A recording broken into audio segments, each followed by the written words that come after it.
आपण चालू करून देऊया. काल हा क्वेश्चन तुम्हाला होमवर्क साठी दिला होता. ओके, सो किती येत आहे आन्सर सांगून द्या लवकर. ग्रुपवर 12 आन्सर आलेला आहे. ओके, चला चेक करू येते की नाही. तर बघा, मी काय सांगितलं होतं, कधी पण जेव्हा असे क्वेश्चन असेल, म्हणजे काय 986 चा संबंध कुणासोबत आहे, रिलेशन कुणासोबत आहे, 32 सोबत आहे. तर मग 7, 10 आणि 4 च यापैकी कुणासोबत रिलेशन असेल, म्हणजे क्वेश्चन मागच्या ठिकाणी काय येईल हे आपल्याला शोधायचं आहे. अशा क्वेश्चन मध्ये सर्वात आधी काय करायचं, आपण प्लसने सुरुवात करायची. बघा, plus, minus, division, multiplication, square आणि क्यूब एवढ्याच गोष्टीवर डिपेंड राहते. ओके, तर सर्वात आधी आपण पहिले तर प्लसचा रूल यूज करून बघायचा, कारण जास्तीत जास्त क्वेश्चन प्लसच्या रूलचे असतात. ओके, सो 9 + 8 + 6 किती होतात, 8 × 7 = 14, 24, 23 होतात का, 23 होतात का. इथे तर 32 आहे. मे बी हे रिव्हर्स मध्ये घेतलं असेल, म्हणजे हे इकडे बरोबर आहे आणि हे इकडे असं केलं असेल तर 32 होऊ शकते. मग सेम लॉजिक आता आपण इथे अप्लाय करून बघू. 7 + 10 + 4 = किती होणार, हे 17 × 4 = 21 बरोबर आहे. मग याला सुद्धा रिव्हर्स केल्यावर किती व्हायला पाहिजे, 12 आन्सर व्हायला पाहिजे. म्हणून आपला आन्सर असणार 12. ओके, चला लॉजिक लिहून घ्या लवकर. तुमच्या रेल्वे SSC मध्ये वगैरे असे क्वेश्चन येऊ शकतात, एवढा इझी लेवलचे. ओके,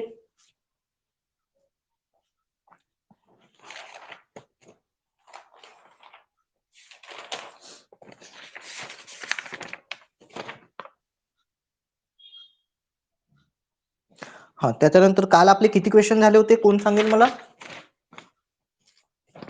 21 पर्यंत झाले की 22 पर्यंत झाले आहे.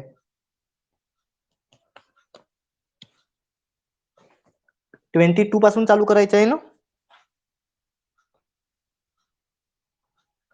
सांगा लवकर. 21 हो गए, 22. हाँ ओके ठीक आहे. चला मग क्वेश्चन नंबर 22 बघा, फोकस करा त्यावर. काय म्हटलंय आपल्याला, ए बोट running down stream covers A distance of 40 kilometre in 5 hours and for covering the same distance upstream it takes 10 hours.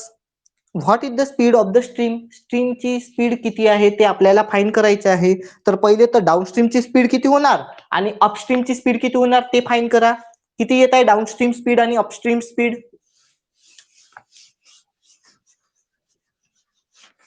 केलाय का कोणी सॉल्व, सांगून द्या. कालच तेवढी मोठी गोष्ट सांगितली, पण तरी पण तुमचं फोकस काही पडला नाही असं वाटत आहे मला.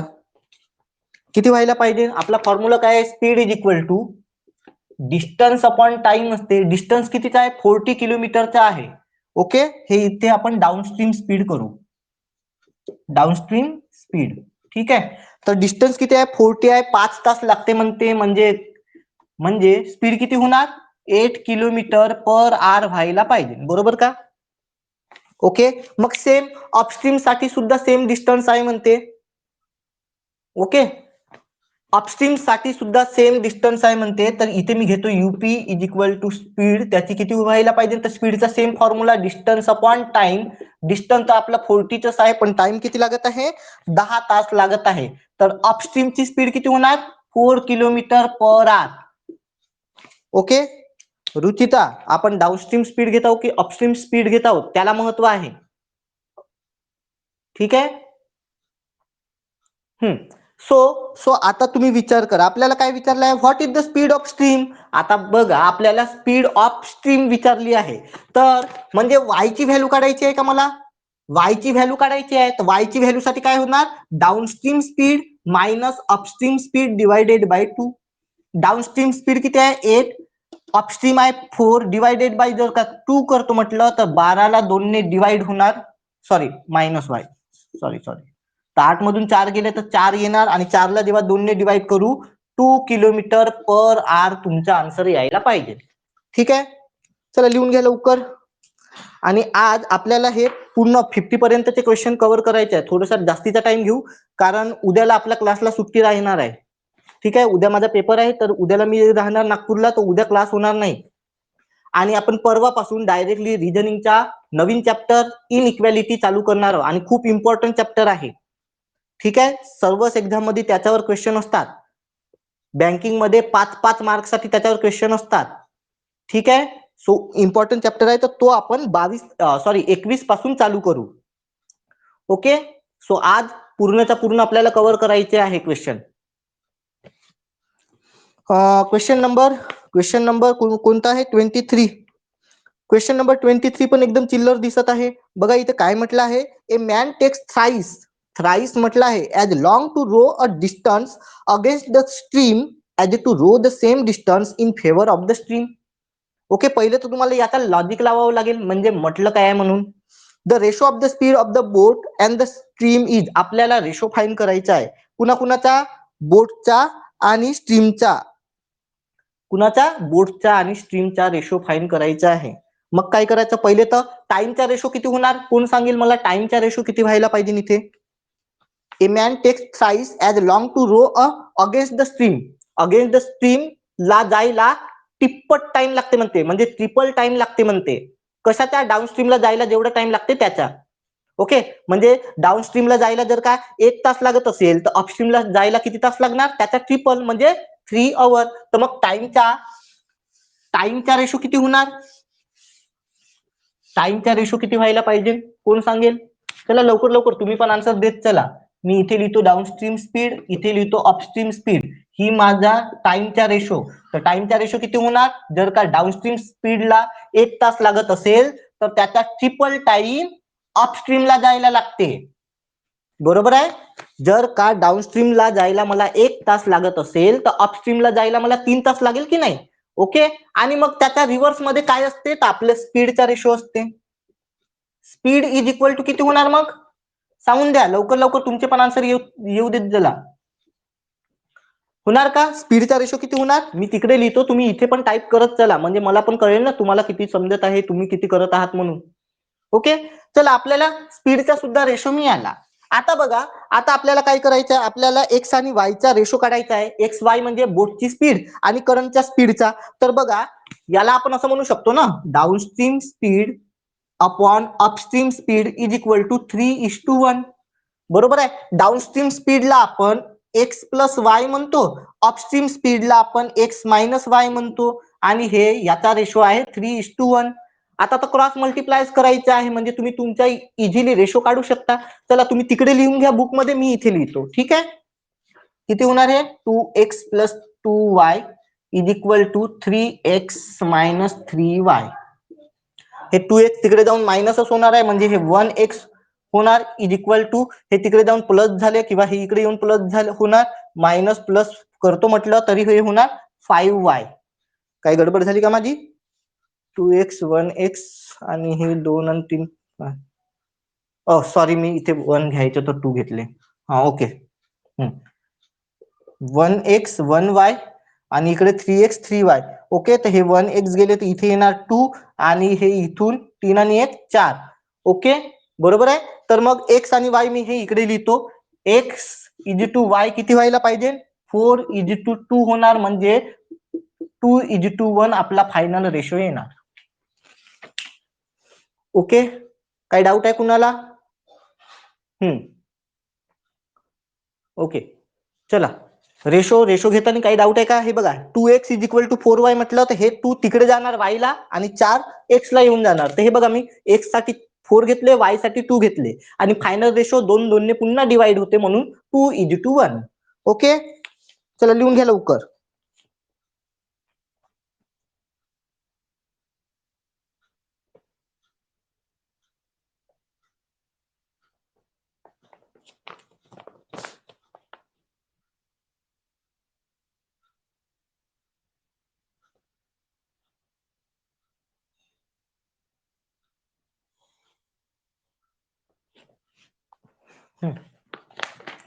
झालाय.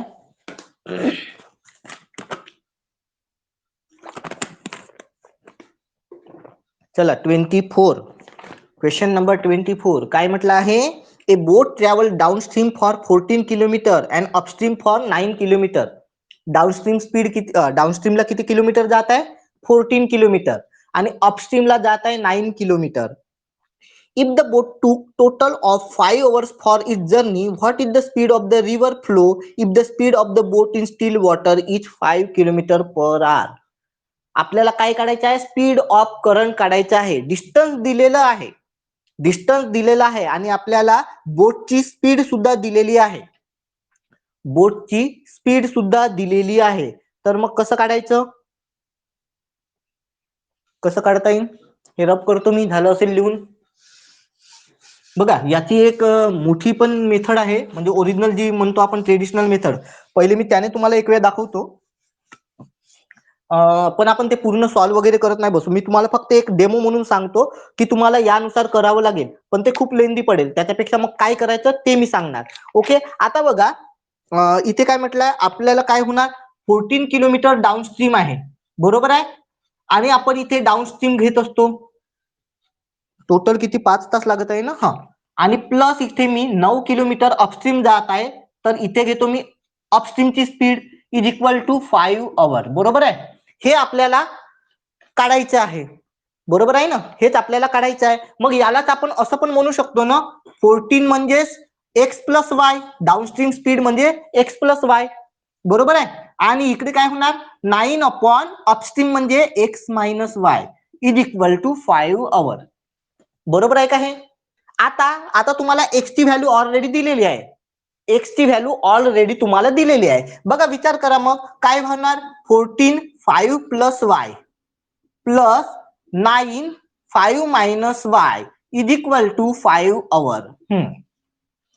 आता तुम्ही विचार करा, आता बघा पहिले तर याने याला मल्टिप्लाय होत जाणार, मग प्लस याने याला मल्टिप्लाय होणार, पुन्हा डिवायडेड म्हणजे या दोघांचं मल्टिप्लिकेशन होणार. आता हे पडणार खूप लेंदी. बघा वाटल्यास तुम्ही नाही का याचा समोरची स्टेप नाही का करून बघा, खूप लेंदी पडेल. ओके, तर मग आपण अशा फंडात न पडता डायरेक्टली नाही का काय करू, आपण ऑप्शन वरून जाऊ. तुम्ही जर का ऑप्शन वरून गेले तर तुमचा आन्सर एकदम इझिली निघेल. कसं कसं बघा तुम्ही विचार करा, हे जर का आपण सॉल्व्ह करत बसलो ना खूप वेळ लागणार. बघा वाटल्यास मी तुम्हाला पुन्हा सांगतो समोरची स्टेप, हे 14 पंचे 70 होणार का, मायनस 14y होणार का, प्लस 5 9 45 होणार, आणि इकडे 9y होणार, आणि डिवाइड मध्ये हे तर इकडे आपले 5 ओव्हर आहेत. ओके, आणि हे डिवाइड मध्ये काय होणार, तर 5 plus Y multiply with 5 minus Y होणार. आणि विचार करा, मग हे जर का करतो म्हटलं तर मग 5चा स्क्वेअर, मग 5y आणि नंतर तिकडे पुन्हा 25, हे असं करून करून तुम्हाला आन्सर काढत बसावं लागेल. ते खूपच भयानक पडेल, एकदम चिल्लरचा क्वेश्चन आहे. जर का तुम्ही हे असे करत बसले तर खूपच जास्त वेळ जाईल. ओके, तुम्ही जर का हे करत बसले ना तर खूप गरजेपेक्षा टाइम वेस्ट होणार. तर म्हणून मी काय करतो, मी डायरेक्टली ऑप्शन वरून जातो. आता बघा विचार करा, मला नाही का, तुम्ही हे वाटल्यास लिहायचं असेल तर लिहू शकता, पण याच्या समोर पण पुन्हा 4 स्टेप आहे म्हणायच्या, तर तुम्ही त्या स्वतःहून कव्हर करून पाहाल. ओके, पण अशा क्वेश्चन मध्ये, एकदम चिल्लरच्या क्वेश्चन मध्ये हे असा टाइमपास करायचा नाही चुकूनही. हे समजून घेण्यासाठी ठीक आहे, ओके, पण एक्झाम मध्ये तरी अशा भानगडीत चुकूनही पडायचं नाही. आता बघा आपण थोडंसं स्मार्ट वर्क करू. आपण काय करू, ऑप्शन वरून जाऊ. बघा पहिलं ऑप्शन किती आहे, 8 किलोमीटर आहे, मग 2 आहे, मग 6 आहे, मग 5 आहे आणि 3 आहे. आपल्याला बोट स्टील वॉटर कोणती, हा स्पीड ऑफ रिव्हर तेच काढायचं ना, फ्लोचा किंवा रेट ऑफ करंट काढायचा आहे. तर मी काय करतो, सपोज मी पहिले 8 घेऊन बघतो, सपोज मी पहिले 8 किलोमीटरचा ऑप्शन घेऊन बघतो, म्हणजे ऑप्शन ए मी कन्सिडर करतो, 8 kilometre per our. May be होऊ शकते, जर का आता डाऊनस्ट्रीम स्पीड म्हणजे एक्स ची व्हॅल्यू आपल्याला 5 ऑलरेडी दिलेली आहे, वाय ची व्हॅल्यू किती होणार, 8 किलोमीटर म्हणजे बोटच्या स्पीड पेक्षा पण जास्त आहे, तर ठीक आहे, काही हरकत नाही. सपोज हे 14 किलोमीटरचे डिस्टन्स, मी यालाच इथे घेत आहोत, ठीक आहे. 14 किलोमीटरचे डिस्टन्स 5 प्लस 8 करतो म्हटलं तर किती तास लागायला पाहिजे, म्हणजे 14 अपॉन 13 म्हणजे 1 आवर काही कितीतरी मिनिट लागणार, बरोबर आहे. 1 आवर कितीतरी मिनिट लागणार, आणि रिटर्न यायला किती वेळ लागेल, तर 9 किलोमीटरचं डिस्टन्स 8तून 5 गेलं तर 3 म्हणजे 3 तास. आपल्याला टोटल 5 तास व्हायला पाहिजे. किती 5 तास लागायला पाहिजे. इथे 3 आणि 1 तास कितीतरी मिनिट, म्हणजे 4 तास कितीतरी मिनिटच होत आहे. म्हणजे 8 आपला आन्सर राहू शकते का? हे आन्सर बिलकुल राहू शकणार नाही. बघा तुम्ही विचार करून बघा. आणि इथे पुन्हा थोडंसं डोकं लावलं तर तुम्ही इझिली त्याचा आन्सर देऊ शकाल. ओके, पण तरी पण आपण पहिले एक एक ऑप्शनच घेऊन बघू, ते जास्त बरं राहील. आता मी घेऊन बघतो 2. सपोज मी वायची व्हॅल्यू घेतली 2 किलोमीटर, याची व्हॅल्यू आहे 5 किलोमीटर डिवायडेड बाय 14. मला सांगा 14 डिवायडेड बाय 7 होणार, म्हणजे मला डाऊनस्ट्रीमला जायला किती तास लागणार? 2 तास लागणार का डाऊनस्ट्रीमला जायला? बरोबर आहे, डाऊनस्ट्रीमला जायला मला 2 तास लागणार. अपस्ट्रीमला जायला मला किती वेळ लागायला पाहिजे? तर बघा हे आहे 9 किलोमीटरचं डिस्टन्स, 5 मधून 2 गेले तर 3 राहतात, म्हणजेच चला डिटेलमध्ये घेऊ. 5 मायनस 3 करतो मी, किती होणार इथे? 9 डिवायडेड बाय 3 म्हणजे 3 आवर. आणि बघा अपस्ट्रीमला जायला मला 3 तास लागत आहे, आणि हे बघा 2 आवर आणि 3 आवर होते का? बरोबर, 3 आणि 2 5 आवर. आणि आपल्याला हेच पाहिजे होतं, बरोबर आहे ना? 5 आवर पाहिजे होतं, म्हणजे आपला आन्सर काय असायला पाहिजे? स्ट्रीमची स्पीड किती असणार? 2 किलोमीटर पर आवर. हे लॉजिक आलं का तुमच्या लक्षात? हो किंवा नाही मला तेवढं सांगा. तुम्ही इझिली असे कॅल्क्युलेशन तुम्ही मनातल्या मनात पण करू शकता. ह्या प्रोसेसने न जाता तुम्ही जर का तुमचं थोडंसं एक्स्ट्रा डोकं लावलं तर तुम्ही इझिली अशा पद्धतीने आन्सर काढू शकता. काही वेळ नाही लागत. आणि हे तर मी तर तुम्हाला पहिले 8 घेऊन दाखवलं. ओके, मी असा अंदाजा लावणार की नाही का बोटची स्पीड पेक्षा स्टीमची स्पीड ऑलवेज कमी असते, असा मी एक अंदाजा लावणार. आणि मग माझ्याकडे कोणते कोणते ऑप्शन असतात?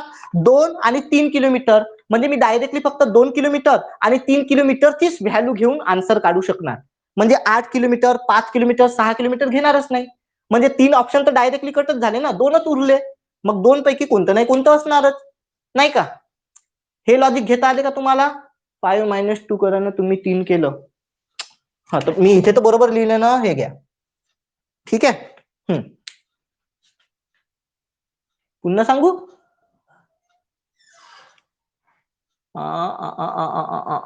बरं, हे बघा बघा बघा. ठीक आहे, पुन्हा एक वेळा.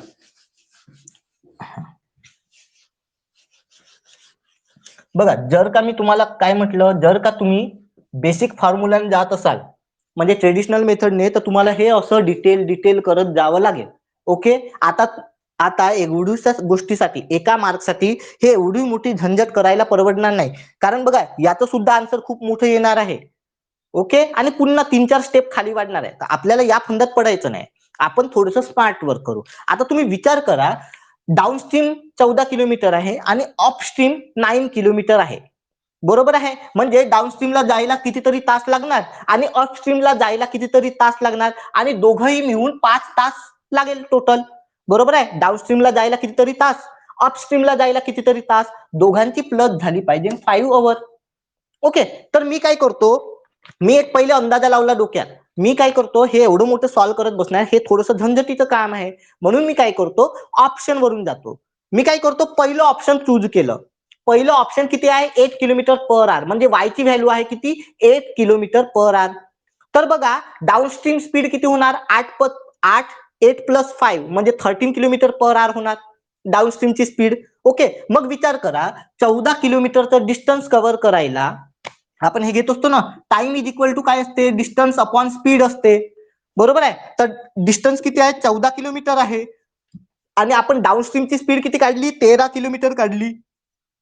13 किलोमीटर काढली, बरोबर आहे. म्हणजे जर का आपण 13 किलोमीटरच्या स्पीडने 14 किलोमीटरचं डिस्टन्स आपल्याला कव्हर करायचं आहे, तर किती वेळ लागायला पाहिजे? 1 आवर समथिंग समथिंग मिनिट्स.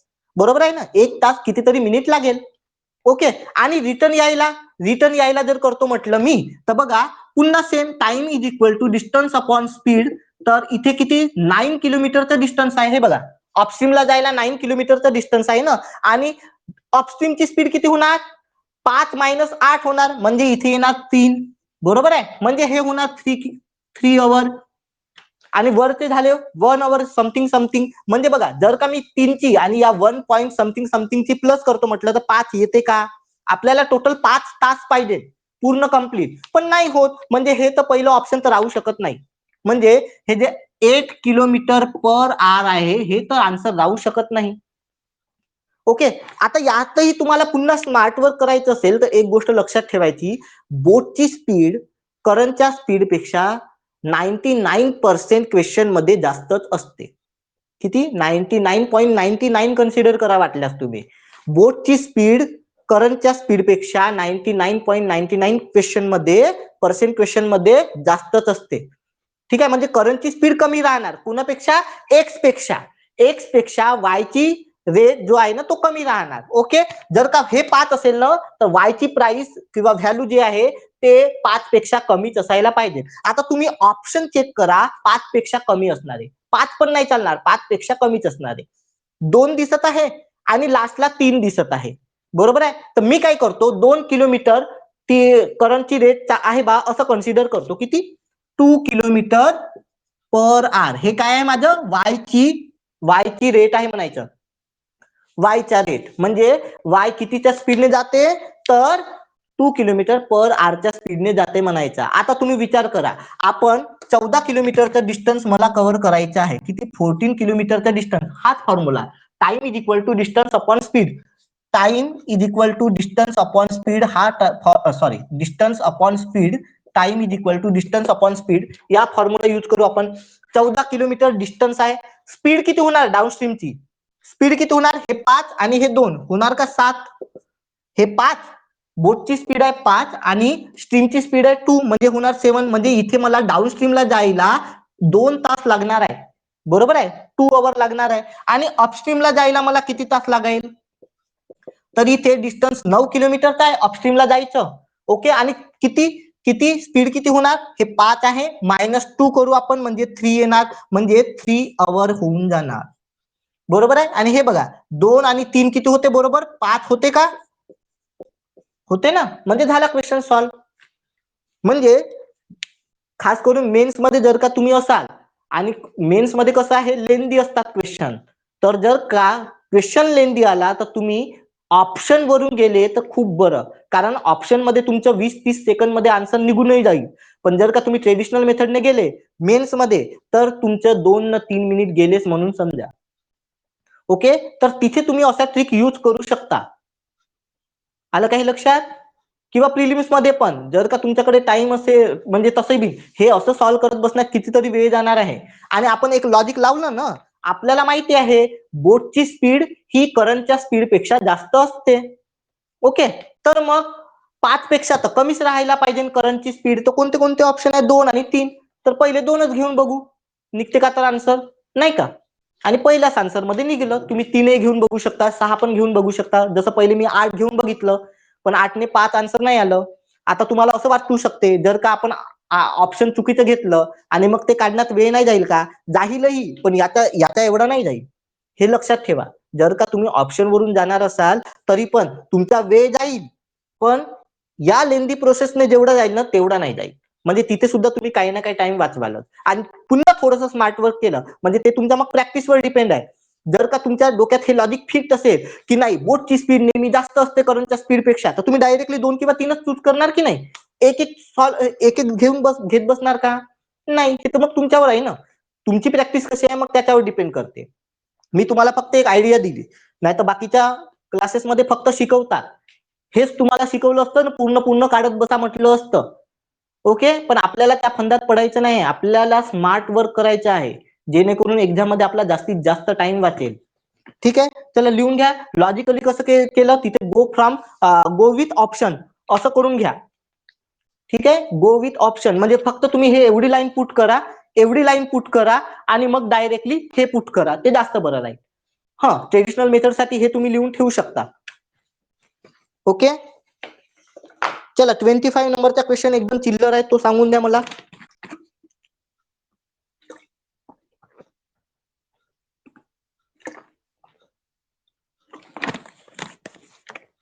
आहे का कुणाला काही डाऊट असेल तर विचारून घ्या, नसेल तर मग 25 घेऊ. आज आपल्याला ऑलमोस्ट जेवढे होते तेवढे तर कम्प्लीट करूनच घेऊ, कारण परवा आपल्याला नवीन चॅप्टर चालू करायचाच आहे. ठीक आहे, जर यातले काही उरलेस तर मग ते आपण सोडून देऊ. ओके, म्हणून लवकर लवकर निपटवायचे आहे आपल्याला. Question number 25. Rajiv can swim at 10 km/h in still water. the river flows at 3 kilometers per hour and it takes 12 hours more upstream than downstream for the same distance. Okay, how far is the place? How far is the place म्हणजे आपल्याला distance विचारलं आहे. दोन्ही place मधलं काय काढायचं आहे आपल्याला, तर डिस्टन्स काढायचं आहे. ओके, तसा एकदम चिल्लर क्वेश्चन आहे. राजीवची स्पीड म्हणजे बोटची स्पीड म्हणजे एक्स होऊन जाणार राजीव. ओके, आणि वाय किती आहे, रिव्हरचा फ्लो किती आहे, 3 किलोमीटर पर आवर. आणि बघा डाऊनस्ट्रीमला जायला जेवढा वेळ लागते ना त्याच्यापेक्षा 12 तास जास्त लागते अपस्ट्रीमला जायला. 12 अवर मोर म्हटलं आहे, अपस्ट्रीमला जायला 12 तास जास्त लागते. तर मग आपण हे इथे असंच करू ना डायरेक्टली. हे बघा, हे मी इथे मायनस करतो. हे सपोज डिस्टन्स, हे पण डिस्टन्स, आणि टोटल किती तासाचा डिफरन्स आहे, 12 तासाचा डिफरन्स आहे. हेच मला आपल्याला सॉल्व्ह करायचं आहे. चला, डाऊनस्ट्रीम स्पीड किती होणार मग इथे मला सांगा बरं. डाऊनस्ट्रीम स्पीड किती होणार आणि अपस्ट्रीम स्पीड किती होणार, कोण सांगेल. इथे डाऊनस्ट्रीम स्पीड किती होणार, अपस्ट्रीम स्पीड किती होणार, चला लवकर लवकर बोला.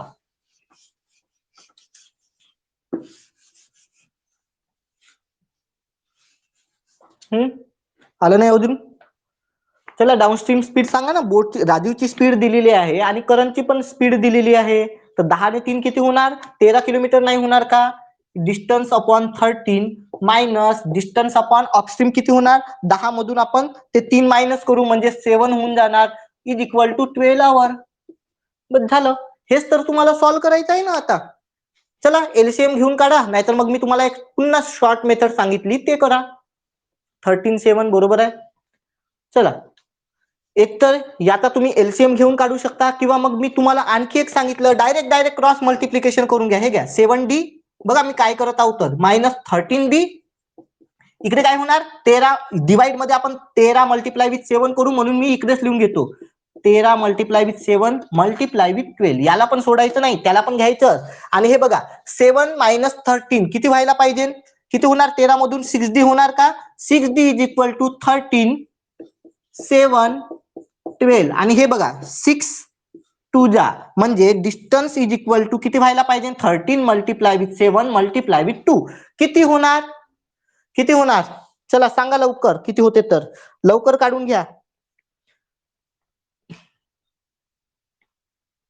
91 182 किलोमीटर होणार का. बस झालं, सिंपल. काय चिल्लर क्वेश्चन आहे. तुम्ही जर का एलसीएम घेऊन करतो म्हटलं तर पुन्हा तुम्हाला थोडंसं प्लस मायनस करण्याला वेळ लागू शकते, त्याच्यापेक्षा हे बरं आहे. आणि हो, पुन्हा एक गोष्ट, पहिलेच यांचं मल्टिप्लिकेशन पहिलेच करून ठेवायचं नाही, कधीच नाही करायचं. सिम्प्लिफिकेशन अप्रोक्सिमेशन चालू असताना पण मी तुम्हाला सांगितलं होतं, कारण या व्हॅल्यू कुठे ना कुठे कट होणारच आहे, थांबा म्हणून. म्हणूनच थांबायचं. ते म्हणतो ना आपण, रेल्वे पटरी क्रॉस करायच्या आधी दाये देखो बाये देखो फिर आगे बढो, सेम. डायरेक्टली पहिलेच मल्टिप्लाय नाही करायचं. खूप सारे मुलं, खास करून जे म्हणजे बुक मधून प्रिपरेशन करतात ना, ते डायरेक्ट याची मल्टिप्लिकेशन करूनच घेतात आणि नंतर मग पुन्हा डिवाइड करत बसतात. डबल झंझट होते, डबल टाइम जातो. म्हणजे पहिले तुम्ही याला मल्टिप्लाय केलं या सर्व व्हॅल्यूला, आणि नंतर पुन्हा 6 ने पूर्णच्या पूर्ण व्हॅल्यूला डिवाइड करत आहात, यात जास्त वेळ जाते. इथे बघा मी 6 ने 12ला डायरेक्टली कट केलं, 13 मल्टिप्लाय विथ 7 केलं, 91 2 जा 182, खतम. ओके, सो असे लॉजिक लावत चला तुम्ही. चला नेक्स्ट क्वेश्चन. कोणता आहे, 26. 26 पण इझी आहे क्वेश्चन. तिथे सुद्धा टाइमचा रेशो काढावा लागेल तुम्हाला आणि स्पीडचा रेशो घ्यावा लागेल आणि मग आपल्याला आन्सर काढावा लागेल. ओके, चला बघूया काय म्हटलंय 26 मध्ये. A boat going upstream takes 8 hours 24 minutes to cover a certain distance, while it takes 5 hours to cover 5/7 of the same distance running downstream. Then what is the ratio of the speed of boat to speed of water current? ठीक आहे, बोटची आणि करंटच्या स्पीडचा ratio find करायचा आहे. बघा बघा इथे जी last line दिलेली आहे, then what is the ratio of the speed of boat to speed of water current. ही लाईन तुम्हाला वाचायची पण गरज पडणार नाही जर का तुम्ही नाही का अशाच क्वेश्चनची पुन्हा पुन्हा प्रॅक्टिस केली ना. तर जर का तुम्ही एकदाच हा क्वेश्चन सॉल्व्ह केला असेल तर मात्र तुम्हाला प्रत्येक वेळी अशा टाईपचे कोणते क्वेश्चन आले तर तुम्हाला पुन्हा पुन्हा रीड करत जावं लागेल. पण पण जर का तुम्ही एकच एक क्वेश्चन पुन्हा पुन्हा सॉल्व्ह केला ना, तर हा क्वेश्चन तुम्हाला पूर्ण रीड करण्याची गरजच पडत नाही. जे मी म्हणत असतो ना, स्पीड कशाने वाढते, रिडिंग स्पीड कशाने वाढते, ती त्यामुळे होते की तुम्ही एकाच क्वेश्चनची खूपदा प्रॅक्टिस केलेली असते. म्हणून तुम्हाला हे पूर्ण वाचत बसायची गरज पडणार नाही. तुम्ही फक्त मेन मेन गोष्टीवर ऑटोमॅटिकली फोकस जाणार. अपस्ट्रीमला जायला 8 तास 24 मिनिट लागते आणि आणि खाली डाऊनस्ट्रीमला जायला 5 hours टू कव्हर 5/7. 5/7चं डिस्टन्स कव्हर करायला 5 तास लागते म्हणून. ओके. आणि खाली रेशो ऑफ द विथ म्हटलं ना, स्पीड ऑफ बोर्ड, तर दुसरं स्पीड ऑफ करंटच असेल. मग ते पूर्ण त्याचा मिनिंग काढत बसण्याची काही गरज नाही राहत तुम्हाला. ओके. सो चला काढून बघूया आपण किती व्हायला पाहिजे. तर पहिले तर 8 आवर किती आहे, कोणतं तरी डिस्टन्स आहे म्हणायचं. मला पहिले तर आपण एक काम करू ना, हे मी इथे लिहितो डाऊनस्ट्रीम स्पीड, डाऊनस्ट्रीमचा टाइम, आणि इथे लिहितो मी अपस्ट्रीम. चला मला सांगा टाइमचा रेशो किती व्हायला पाहिजे. टाइमचा रेशो किती व्हायला पाहिजे याचा कोण सांगेल, कोण सांगेल, चला सांगा मला. आपले किती आहे, 8:24 मिनिट्स असं आपल्याला लिहावं लागेल का, बरोबर ना. 8:24 मिनिट्स. आता याला जर का आपण कन्वर्ट करतो म्हटलं तर फ्रॅक्शन मध्ये कन्वर्ट करावं लागेल. हे बघा, 12×2 = 24, 12×5 = 60, 8×5 = 40, 42/5 येते. बरोबर आहे, 42/5 येते. तुम्ही एक तर हे असं ठेवलं तरी काही प्रॉब्लेम नाही. नाहीतर मग याला आपल्याला जर का इझी वेने करायचं असेल तर याला फायनल करूनच घ्या. आपण काय करू, याला फायनल करूनच घेऊ. 8×5 = 40, बरोबर आहे, पॉइंट येऊन जाणार. किती होणार मग, 2 उरले तर 4 येणार का, म्हणजे 8.4 होणार डाऊन. अरे यार, ओके ओके सॉरी, अपस्ट्रीम आहे. 8 तास 24 मिनिट या साईडने लिहावं लागेल ते आपल्याला. ओके, कारण अपस्ट्रीमचा टायमिंग आहे तो. ओके. सो हे किती होणार, किती लिहिले होतं मी, 8/2/5 हे कन्वर्ट केल्यावर. ठीक आहे. आणि याला मी पुन्हा कन्वर्ट केल्यावर माझा आन्सर किती येणार, तर 8.4. बरोबर आहे, म्हणजे अपस्ट्रीमला जायचा टाइम किती आहे आपला, 8.4 आवर. 182 काय, 2 कसं,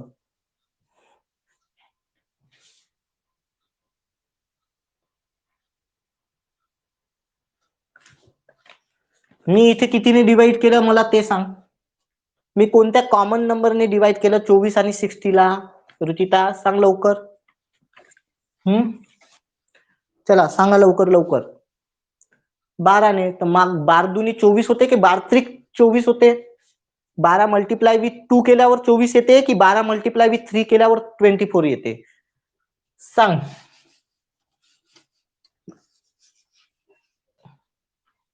लवकर सांग लवकर. 12 मल्टिप्लाय विथ 24 होते की 12 मल्टिप्लाय विथ 3 24 होते, कोणतं करेक्ट आहे, विच वन इज करेक्ट. चल स्वतःहून ठरवून घेशील आणि मग लिहून घेशील. ओके. ठीक आहे. चला पुढे, पुढे काय म्हटलंय आपल्याला, आता 5 तास लागते म्हणते. आता आपल्याला 5 आवर लागणार आहे म्हणते डाऊनस्ट्रीमला जायला. पण किती डिस्टन्स कव्हर करणार आहे तो, 5/7. म्हणजे बघा, 5/7चं डिस्टन्स कव्हर करायला 5 तास लागते. मी कोणती लाईन म्हटली, 5/7चं डिस्टन्स कव्हर करायला 5 तास लागतात. मग पूर्ण डिस्टन्स कव्हर करायला किती टाइम लागणार, बघा रेशो अँड प्रोपोर्शन जेव्हा आपलं चालू होतं तेव्हा मी सांगितलं होतं, खालची व्हॅल्यू कोणती असेल, मग टोटल डिस्टन्स. वरती व्हॅल्यू कोणती असेल, त्याने आतापर्यंत एवढ्या एवढ्या टाइम मध्ये कव्हर केलेलं डिस्टन्स. तर आता सेम 5 तासामध्ये 5 तासाचं डिस्टन्स कव्हर करत, म्हणजे 5 तासामध्ये 5/7 डिस्टन्स कव्हर करते. तर मग टोटल डिस्टन्स किती असेल, 7 तास 7 आवर. म्हणजे टोटल टाइम किती लागणार, 7 तास 7 आवर लागायला पाहिजे. बरोबर आहे, 7 आवर टोटल टाइम लागायला पाहिजे पूर्ण डिस्टन्स कव्हर करण्यासाठी. म्हणजे 7/7चे डिस्टन्स कव्हर करायला किती तास लागेल, तर 7 तास लागेल. हा झाला तुमचा टाइमचा रेशो. मला आता सांगा स्पीडचा रेशो किती, कोण सांगेल, स्पीड इज इक्वल टू स्पीडचा रेशो किती, कोण सांगेल, चला लवकर लवकर बोला.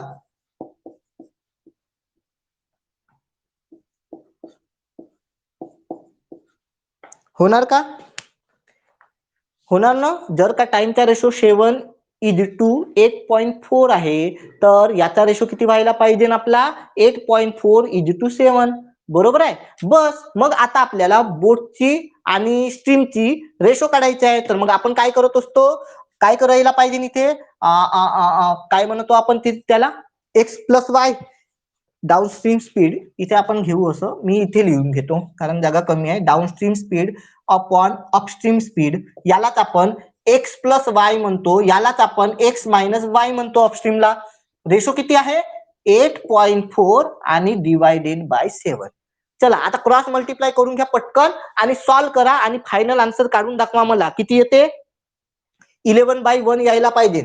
x:y ची व्हॅल्यू किती येणार 11:1. ओके, हे बाकी क्रॉस मल्टिप्लाय करून घ्याल तुम्ही, कराल ना. 7x + 7y = 8.4x minus 8.4y. त्याच्यानंतर हे इकडे तिकडे व्हॅल्यू घेऊन तुम्ही आन्सर काढून घ्याल. काढता का लवकर, सांगा लवकर.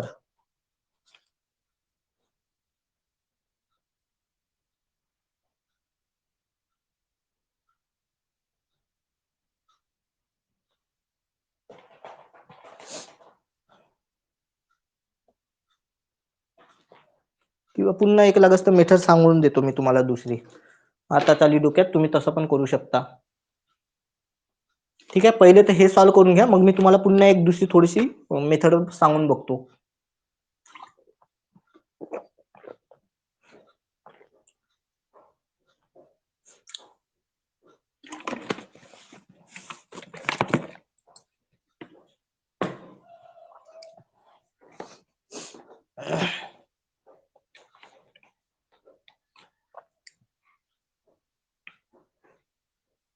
चला, येत आहे का 11/1 येत आहे किंवा नाही, हो किंवा नाही सांगा मला आन्सर लवकर, पक्क. आणि प्रत्येकाचे येत आहे किंवा नाही ते पण सांगा. ओके, मी फक्त हे इथपर्यंत रब करतो.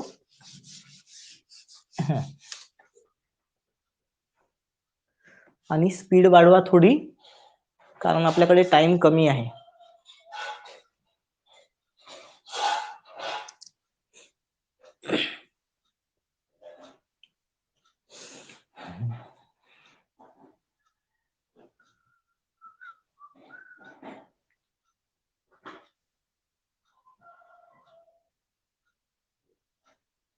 आला आहे 11/1 11/1. चला आता मी एक तुम्हाला पुन्हा थोडीशी दुसरी मेथड सांगतो. बघा डाऊनस्ट्रीम स्पीड किती असते आपली, x+y असते का, बरोबर आहे. बघा मी दुसरी मेथड सांगत आहोत, त्याच्याकडे फोकस करा, याने सुद्धा तुमचं इझिली आन्सर निघते. ओके, डाऊनस्ट्रीम स्पीड किती असते आपली x+y असते. टोटल किती तास लागणार आहे, 7 आवर लागणार आहे का, 7 तास लागणार आहे ना, बरोबर आहे ना, आताच काढलं होतं आपण थोड्या वेळाच्या आधी. ओके, इकडे अपस्ट्रीमला जायला किती वेळ लागणार आहे, तर x-y करतो का आपण, अपस्ट्रीम म्हटलं तर x-y करतो, त्याला किती टाइम लागणार आहे 42/5 लागणार आहे का टाइम. तुम्ही याला 8.4 घेतलं तरी पण काहीही प्रॉब्लेम नाही, पण जर का नॅशनल घ्यायचं तर तुम्ही हे सुद्धा व्हॅल्यू घेऊ शकता. आता सेम आपल्याला क्रॉस मल्टिप्लाय करायचं आहे. हे बघा मी x ने 42 ला मल्टिप्लाय करतो, डिवायडेड बाय हे 5 जसाने तसे. ओके, इज इक्वल टू हे किती होणार आहे 7x - 7y, बरोबर आहे. आणि हे बघा 5 आहे तर 5 ने तिकडे सुद्धा मल्टिप्लाय होऊन जाणार, म्हणजे आपल्याला काय मिळणार 42x + 42y upon 7×5 12 35x - 35y, बरोबर आहे. बस आता x मधून x मायनस आणि y + y, बरोबर का. एवढंच तर आपल्याला करायचं आहे, एवढंच तुम्हाला करायचं आहे. आता बघा किती होणार, हे 40x तिकडे जाऊन म्हणजे 35 इकडे आणू आपण, मायनस होणार 7x इज इक्वल टू हे 42 तिकडे जाऊन मायनस होणार, म्हणजे मायनस मायनस प्लस होते, म्हणजे 42 आणि 35 किती होणार 11 77y, बरोबर आहे.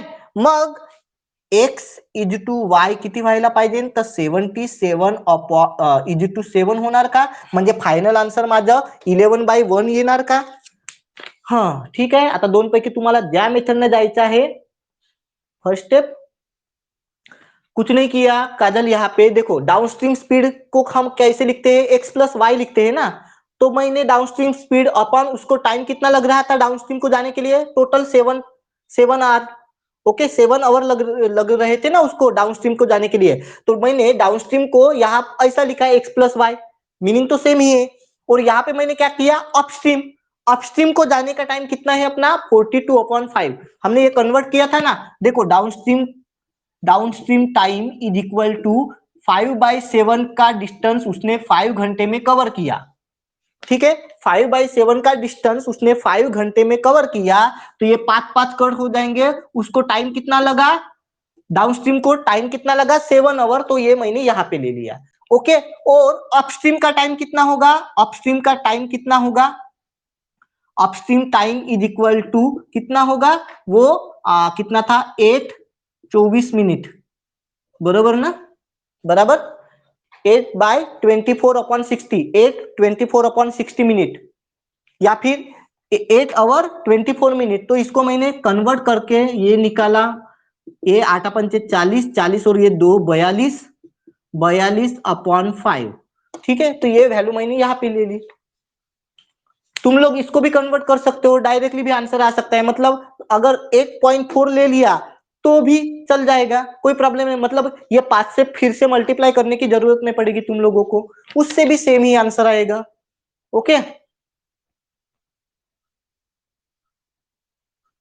चलो लिख लो जल्दी से।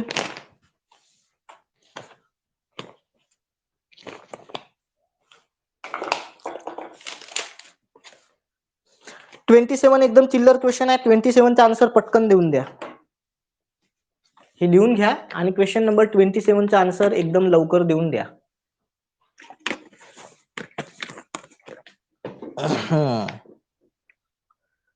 15 करेक्ट, बिलकुल येत आहे का सर्वांचं 15?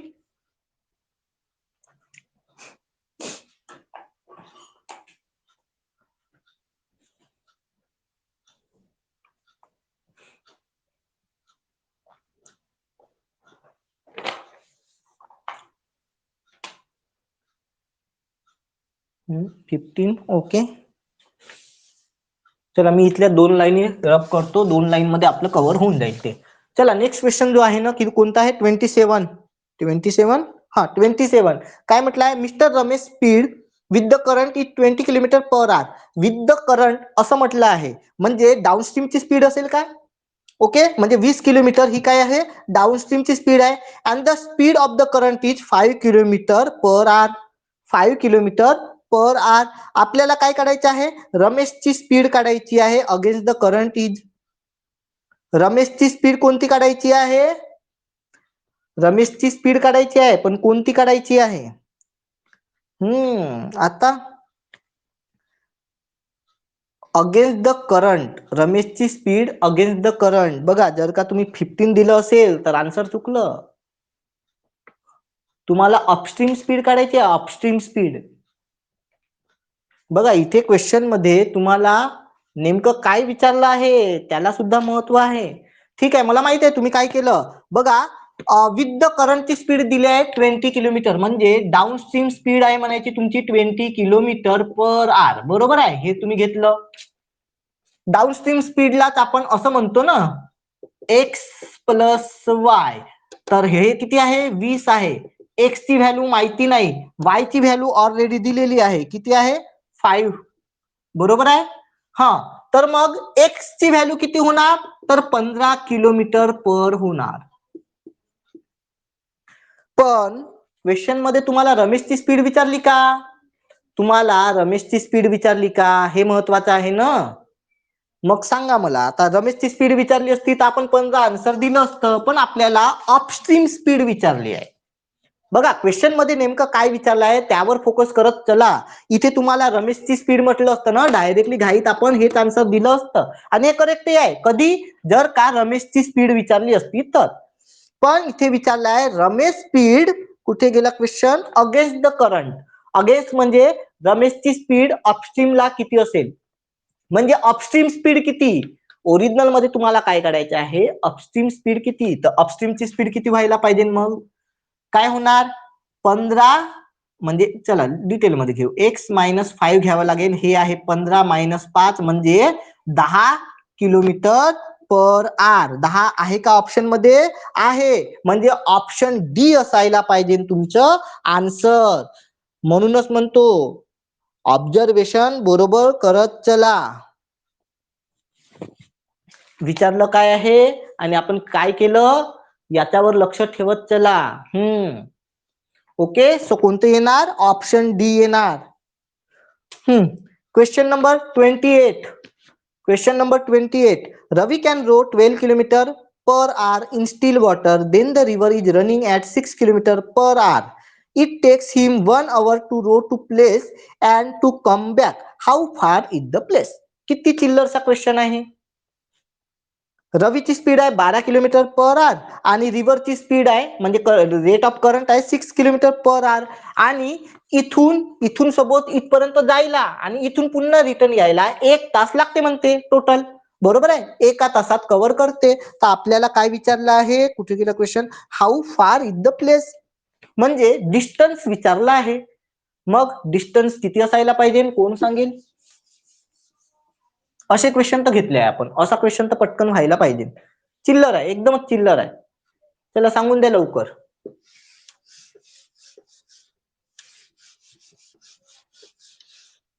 आणि हो, प्रत्येकाला पुन्हा सांगत आहो, तुम्ही म्हणजे नोट्स बनवताना चांगल्याने इमानदारीने बनवा. 2 चांगले रजिस्टर करा म्हणजे करा. नाहीतर मग अर्ध या बुकात अर्ध त्या बुकात असं करू खूप साऱ्यांचे ते छोटे छोटे रजिस्टर घेतात आणि मग 5-5, 6-6 रजिस्टर बनतात. ओके. मग या रजिस्टर मध्ये लिहून आहे अर्ध की त्या रजिस्टर मध्ये लिहून आहे. मग एक प्रत्येक वेळी ते चेक करत बसावं लागते. तसं झंझट करू नका. एक थोडंसं 300-400 पेजेसचं मोठं बुक घ्या. रिजनिंग साठी सेपरेट आणि मॅथमॅटिक्स साठी सेपरेट. ओके. आलं काय लक्षात? आणि पूर्ण क्वेश्चन बुक मध्ये लिहून त्याला बरोबर जे मी इथे तुम्ही प्रॅक्टिस सेट मधले क्वेश्चन जे प्रॅक्टिस सेट मधले आपले क्वेश्चन आहे ना ते तुम्ही पुन्हा एक ते 300-400 पेजेसचे एक रफ रजिस्टर येते. थोडंसं ब्लॅक पेजेस असतात ना त्याचे, नाही का? तर तसं वालं पण एक घेऊन घ्याल. त्याच्यावर तुम्ही काय कराल? प्रॅक्टिस सेटचे क्वेश्चनची प्रॅक्टिस करत चला. ठीक आहे. म्हणजे ते नाहीतर मग ते व्हाईट वाले ब्लँक पेजेस मिळतात. ओके. रफ म्हणूनच मिळतात. त्याचा पण बंच मिळतो काहीतरी 5 रुपयाचा 25 पेजेस वगैरे काही ना काही मिळतो. ओके. तर तसे घ्या वाटल्यास. नाहीतर मग एक रजिस्टर घेतलं तर ते जास्त बरं रफ पेजेस वाला. आणि प्रॅक्टिस सेटचे जे क्वेश्चन आहे ना ते तुम्ही त्याच्यावर रफ मध्ये प्रॅक्टिस करत चला. आणि फेअर कधी करायचे? जेव्हा मी इथे बोर्डवर सांगतो ना तेव्हा तुम्ही फेअर बुक मध्ये करायचे. म्हणजे जे तुमचं मेन बुक आहे ना त्याच्यात कधी करायचे? जेव्हा मी इथे क्लासमध्ये सांगतो तेव्हा. ओके. पण नोट्स चांगले बनवा कारण हे लाईफ टाईम नोट्स असतात. ठीक आहे ना. कारण खूप साऱ्यांच्या असं कंडिशन असते म्हणजे एक या बुकात एक त्या बुकात मग कसं गडबड होऊन जाते. मग नोट्सच नाही राहत. मग अभ्यास कसा तुम्ही करायचा? काही समजत नाही वेळेवर मग काही आठवत नाही. तुमच्यासोबत नको व्हायला असं म्हणून पहिलेच सांगत आहोत. नोट्स चांगले बनवा. म्हणजे इव्हन तुम्हाला कधी पण जाग आली तुम्ही बुक घेतला बरोबर लक्षात आलं पाहिजे ना अच्छा हे आपण असं सॉल्व्ह केलं होतं म्हणून. ठीक आहे. जर का तुम्ही सिरियसली नसेल घेत तुम्ही कोणत्याही बुकात काही पण लिहत असाल ओके टाइमपास म्हणूनच करणार असाल तर मग तुमचा काही फायदा नाही. तुमची थोडीशी गॅप गेली की तुम्ही सर्व विसरलेच म्हणून समजा. ओके. आता एक ते मुलगी आहे म्हणजे समर्थ मध्ये तिचे क्लासेस झालेले आहे. 2 वर्षाच्या आधी तिने क्लासेस केले होते. त्याच्यानंतर लग्न झालं मग थोडीशी फॅमिली प्रॉब्लेम झाली. आता ती पुन्हा स्टडीला लागली. पण तिला साधं नाही का डिवाइड कसं करते ते सुद्धा जमत नाही आहे. विचार करा कंडिशन किती बेकार असेल मग. साधं सिम्प्लिफिकेशनचे एकदम इझी क्वेश्चन तिला जमत नाही आहे. काल तिने मला असा क्वेश्चन विचारला 5 प्लस किती होते हे 45/5 नाही सॉरी 6 तर असा टाईपचा क्वेश्चन विचारला. म्हणजे तिची एवढी कंडिशन बेकार म्हणायची 2च वर्ष झाले तरी 2च वर्षात ती प्लस कसं करायचं मायनस कसं करायचं डिव्हिजन मल्टिप्लाय मध्ये तिला प्रॉब्लेम जात आहे. मग तुम्ही विचार करू शकता. म्हणूनच मी तुम्हाला म्हणत असतो जर का तुमचे नोट्स चांगले बनवून असेल तर तुम्हाला अशा प्रॉब्लेम जाणार नाही. ठीक आहे. सो अशा भानगडीत तुमच्या सोबत होऊ नये म्हणून नोट्स चांगले बनवा फक्त. म्हणजे तुम्ही फक्त स्टेप बघितल्या बरोबर तुमच्या लक्षात येऊन जाईल की आपण हा क्वेश्चन असा केला होता म्हणून. आणि चुकूनही तुमच्या स्टडीमध्ये गॅप पडू देऊ नका. कारण खूप साऱ्यांना सवय असते की यार आज कंडिशन बेकार आहे तर मी पहिले जॉब बघून घेतो, मग 1-2 वर्षांनी पुन्हा इकडे लागून जाईल. पण एक वेळा माणूस पैशाच्या मागे लागला तर मग त्याचं स्टडीमध्ये कधीच लक्ष लागत नाही.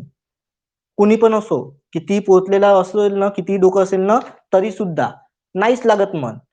म्हणून जर का तू आणि मी तुम्हाला कालच सांगितलं कंडिशन समोर जाऊन खूप बेकार होणार आहे. हा, कालच एक नोटीस आला पुन्हा आयबीपीएस वाल्यांच्या की या वर्षी सीईटी नाही राहणार आहे. तर हे तुमच्यासाठी चांगली गोष्ट आहे. आयबीपीएसच्या टोटल 3-6 एक्झाम होत असते. माहिती आहे ना, बँकिंगची जर का तुम्ही प्रिपरेशन करत असाल तर IBPS clerk, IBPS PO, IBPS SO, okay, आणि IBPS RRB PO, IBPS RRB clerk आणि IBPS RRB SO, total 6 exam होत असते बँकेच्या.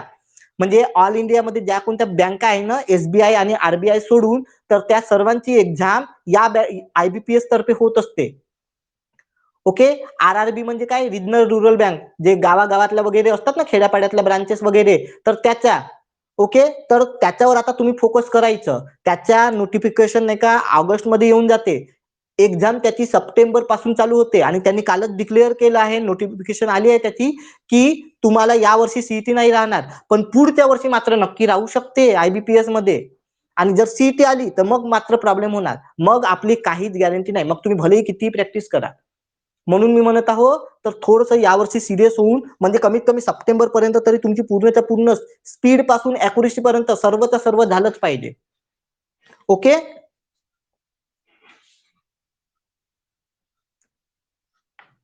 काल सांगितलं दीपाली, माहिती नाही का तुला?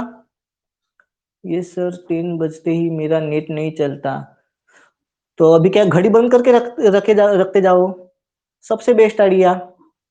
कालचा व्हिडिओ बघून घेशील दीपाली, काल मी सांगितलंय सीईटी मध्ये नेमकं काय काय होणार आहे तर. ओके. हा, चला कुठे होतो आपण, म्हणून तुम्हाला फक्त मी म्हणत आहो की नोट्स तुमचे चांगले बनवा. तुमचे प्रॉपर नोट्स असले तर तुम्हाला प्रॉब्लेम नाही जाणार. तुम्ही इथून 1-2 वर्षाच्या नंतरही ओपन केले ना, तरी तुम्हाला डायरेक्टली स्टेप वरून लक्षात येऊन जाईल. ओके. कोणता क्वेश्चन? 28 झाला आहे, नाही झाला तोच सॉल्व्ह करायचा आहे. ठीक आहे, 28. अच्छा, ओके, हा ठीक आहे. कालचा व्हिडिओ बघून घेशील, तुला लक्षात येऊन जाईल. मधातच कुठेतरी आहे, मी सांगितलं होतं की सीईटी नेमकं काय असणार आहे म्हणून. ओके, म्हणूनच आता सिरियस व्हा. तुमच्याकडे जास्तीत जास्त 1 किंवा 2 वर्ष आहे. सीईटी आली की काम तमाम. चला क्वेश्चन बघूया आपण. रवीची स्पीड आहे 12 किलोमीटर, रिव्हरची स्पीड आहे 6 किलोमीटर, आणि आपल्याला 1 तासात जाऊन परत येत आहे म्हणते ना, आपल्याला डिस्टन्स विचारलेला आहे. तर सपोज डिस्टन्स आहे किती माहिती नाही, डाऊनस्ट्रीम स्पीड किती होणार, 12 आणि 6 होणार का, म्हणजे 18 किलोमीटर होणार का. मी इथे लिहून घेतो, downstream speed is equal to 18 kilometre per hour. कशी आली ते विचारू नका आता. अपस्ट्रीम स्पीड किती होणार, तर 12 आहे -6 म्हणजे 6 किलोमीटर पर आवर. बरोबर. ओके, बरोबर ना. तर मग distance upon 18 plus distance, same distance राहणार आहे तुमचं. अपस्ट्रीमची स्पीड आहे 6 आणि टोटल टाइम लागणार आहे 1 आवर. एवढं सॉल्व्ह करायचं आहे. चला आता तुम्ही एक ते एलसीएम घेऊन काढा, किंवा मग डायरेक्टली मी तुम्हाला दुसरी जी मेथड सांगितली त्याने काढा. Choice is yours. मी माझ्या मेथडने काढतो. हे होणार 6D plus 18D is equal to 18 multiply with 6 multiply with 1 चा काही फायदा नाही. लिहिला नाही लिहिला तरी काही फरक पडणार नाही आहे. ओके, म्हणजे हे किती होणार मग, 18 आणि 6 24 होतात का. 24D is equal to 18 multiply with 6. बरोबर ना. हे घ्या, 6 चूक 24, आणि आणि आणि पुन्हा काय करू शकतो आपण, हे 2 9, म्हणजे डिस्टन्स इज इक्वल टू किती येणार, 9/2 येणार का, म्हणजे 4.5 किलोमीटरचं डिस्टन्स असायला पाहिजे का. येत आहे का.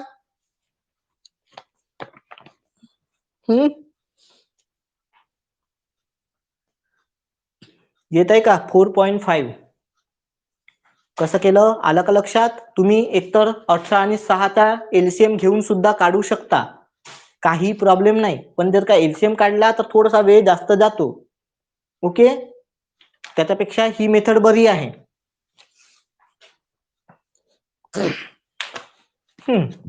नेक्स्ट 29 नंबरचा क्वेश्चन सोडून द्या. 30 नंबरचा क्वेश्चन सेम या टाइपचा आहे, तो क्वेश्चन सॉल्व्ह करा.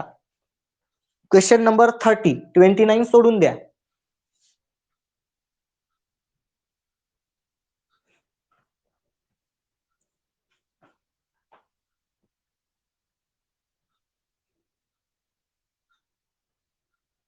चला फास्ट. काय म्हटलंय 30 नंबर. A boat takes total 16 hours for travelling downstream from point A to point B and coming back point C with which is somewhere between A and B. Okay, थोडासा different आहे, काही हरकत नाही. If the speed of the boat in still water is 9 km per hour and rate of stream is 6 km per hour, then what is the distance between A and C? ए आणि C च्या मधातलं distance आपल्याला काढायचं आहे. इथे होऊ शकते आता गडबड थोडी. हे झालंय लिहून, रब करू. ठीक आहे, करून घेऊ.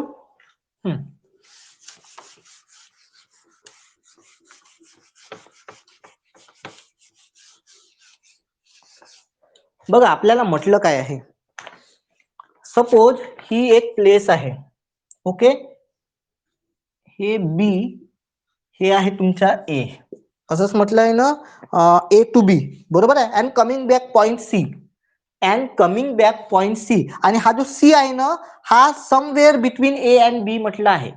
म्हणजे जो सी आहे ना, सी पॉइंट, हा पॉइंट ए प्लेस बी आणि प्लेस सी, म्हणजे जो पॉइंट सी आहे तो या दोघांच्या मधात कुठेतरी आहे. पक्क माहिती नाही, इथे असू शकते, इथे असू शकते, इथे असू शकते, कुठेही असू शकते, पक्क माहिती नाही. ओके, ठीक आहे. पुढे म्हटलं आहे आपल्याला, if the boat speed of the boat in still water is 9 km per hour and the rate of stream is 6 km per hour, then what is the distance between A आणि C? फक्त या diagram वरूनच मला answer सांगा. जर का आतापर्यंत आपण ऑब्झर्वेशन किंवा जे लॉजिक मी तुम्हाला सांगितले त्याच्यावरून तुम्हाला फाइंड करता येत असेल तर, रिजनिंगचे किंवा मॅथमॅटिक्स मध्ये सुद्धा, फक्त डायग्राम वरूनच. काय वाटते? ऑप्शन मधून सांगा याचा आन्सर काय असेल. 30 kilometre, 60, 90, 100 can not be determined. तुक्का मारू नका, ऑब्झर्वेशन करा. हे जे मी डायग्राम काढली ना थोडी, ओके, याचं फक्त ऑब्झर्वेशन करा आणि आन्सर सांगा मला किती यायला पाहिजे, म्हणजे काय यायला पाहिजे. आहे का कुणाचं डोकं जे स्टार्टिंग पासून क्लासेस करत आहेत? सांगा, बिंदास सांगा.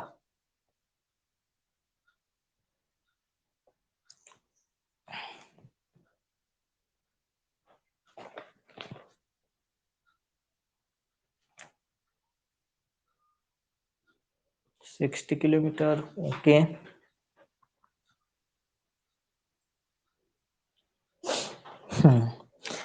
सपोज हा क्वेश्चन आपला रिझनिंगचा असता. ओके, असं म्हटलं असतं ए आणि बी च्या मधात कितीतरी लोक बसून आहे.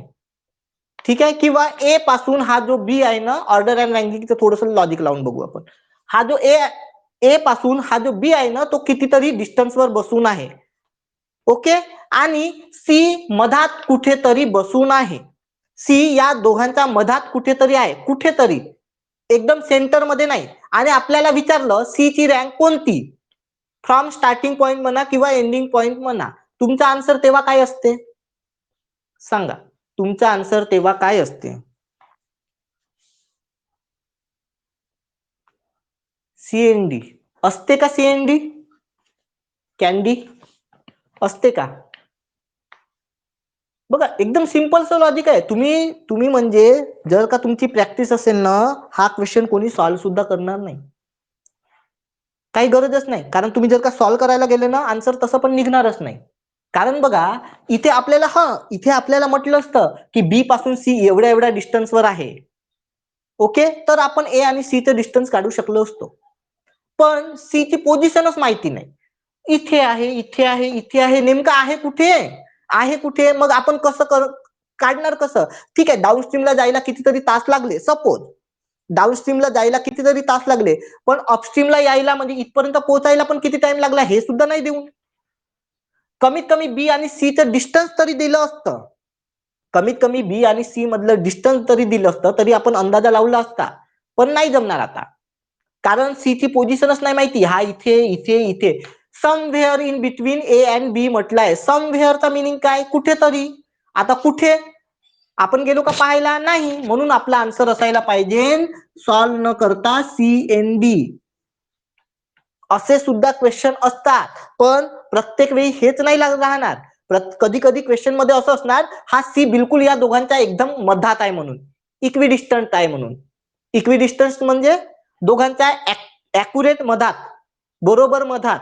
ओके, कधी कधी असे पण क्वेश्चन राहणार. तर जेव्हा त्याची पोझिशन फिक्स असते, जेव्हा या सी ची पोझिशन फिक्स असेल तेव्हा आन्सर निघेल.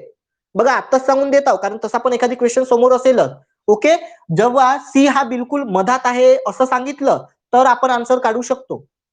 पण जेव्हा कधी, आता सांगून घ्या, IMP मार्क करून लिहून घ्या, जर का कधी असा क्वेश्चन आला आणि आपल्याला म्हटलं हा जो मधातला पॉइंट आहे ना त्याची प्लेस आपल्याला माहिती नाही, म्हणजे समवेअर म्हटलं, तर नेहमी आन्सर तुमचं CNDच राहील. सॉल्व्ह करण्याची गरज पडणार नाही.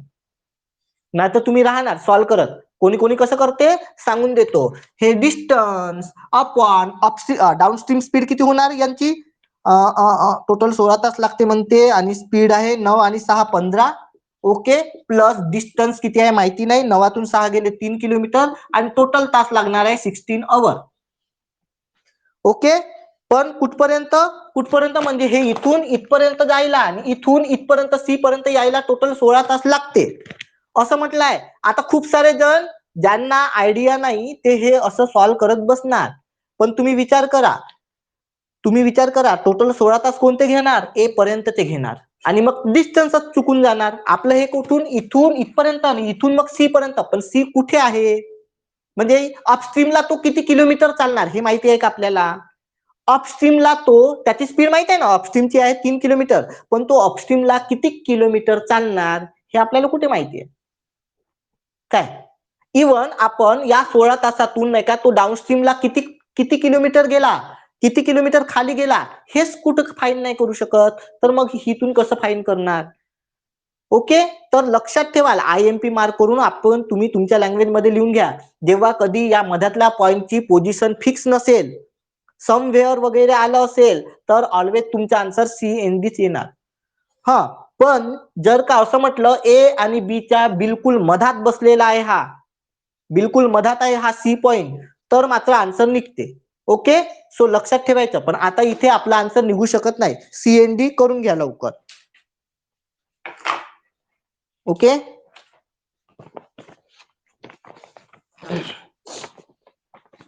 Question number 31. काही डाउट आहे का यात? सांगून द्या आत्ताच. मैंने यही लिखा था. बिल्कुल लिखते ही है, सभी लिखते हैं. क्योंकि क्या होता है दीपक, हमारा ध्यान रहता है कि क्वेश्चन को सॉल्व करो, हमारे दिमाग में फिट होता है कि नहीं, क्वेश्चन पढ़ा सॉल्व करो सॉल्व करो, उसी से तो बाहर निकलना है मुझे.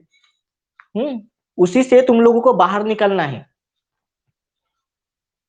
जर का तुमची प्रॅक्टिस असेल तर तुम्ही इझिली थोडस ऑब्झर्वेशन करून पण आन्सर काढू शकता. ओके, चला नेक्स्ट क्वेश्चन 31 पण एकदम चिल्लरचा क्वेश्चन आहे, पण इथे मी पुन्हा म्हणत आहो, क्वेश्चन मध्ये नेमकं काय विचारलं आहे त्याच्यावर फोकस करणं जास्त गरजेचं आहे. क्वेश्चन मध्ये नेमकं काय विचारलं आहे त्याच्यावर. ओके, बघा आन्सर भलेही निघते, आणि बघा ऑप्शन जे देतात ना ते पण क्वेश्चन काढणारे सुद्धा हुशार असतात. त्यांना माहिती आहे तुम्ही कोणत्या चुका करू शकता. ओके, त्यांना चांगल्याने माहिती आहे तुम्ही कोणत्या चुका करू शकता, म्हणून नाही का ते काय करतात, तुमचं जे आन्सर येणार आहे ना ते सुद्धा तिथे ऑप्शन मध्ये ठेवतात. आणि आपण राहतो एक्झाम मध्ये ऑलरेडी घाईमध्ये, आणि मग आपण डायरेक्टली करून देतो टिक, आणि मग आपला फुकटचा मार्क चालला जाते. आणि लक्षात ठेवा, जेवढी जास्त इझी एक्झाम तेवढे क्वेश्चन चुकण्याचे चान्सेस जास्त. कारण बघा क्वेश्चन जर का हार्ड आले तर आपण थोडासा विचार करतो, सावधानीने घेतो. पण जर का इझी आहे ना तर आपण एकदम घाईत करतो, आणि मग नाही का घाईत नेहमी चुका होते, एवढं लक्षात ठेवा. घाईत आपले मेन गोष्टीकडे फोकस जात नाही, जसं आता या क्वेश्चन मध्ये जाणार आहे. बघा वाटल्यास मी सांगतो कसं. तर क्वेश्चन मध्ये काय म्हटलंय आपल्याला, कुठे गेला 31. ए बोट टूक 8 hours लेस म्हटलंय, 8 तास कमी लागते म्हणते.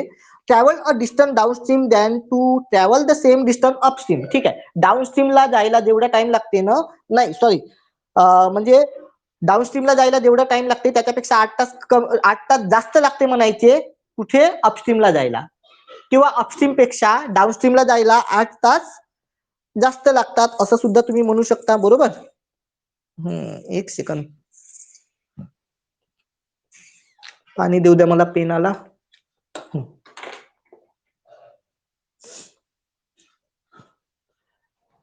ओके, चला मग आपण असं म्हणू शकतो का याला, कुठे गेला क्वेश्चन, हा, आणि पुन्हा बोटची स्पीड आहे 9 किलोमीटर आणि अपस्ट्रीमची स्ट्रीमची स्पीड आहे 3 किलोमीटर.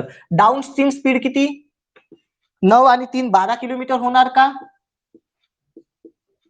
आणि अपस्ट्रीमची स्पीड किती व्हायला पाहिजे, तर 9तून 3 गेले 6 किलोमीटर पर आवर होणार का, बरोबर आहे.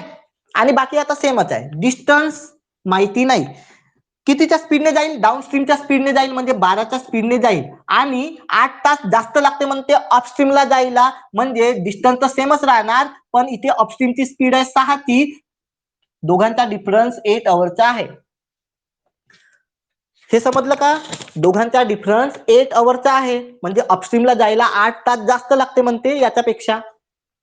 ओके, सो आता पुन्हा आपल्याला क्रॉस मल्टिप्लाय करावं लागेल, करून घेऊ आपण. मी दुसरी जी मेथड सांगितली त्याने करूया.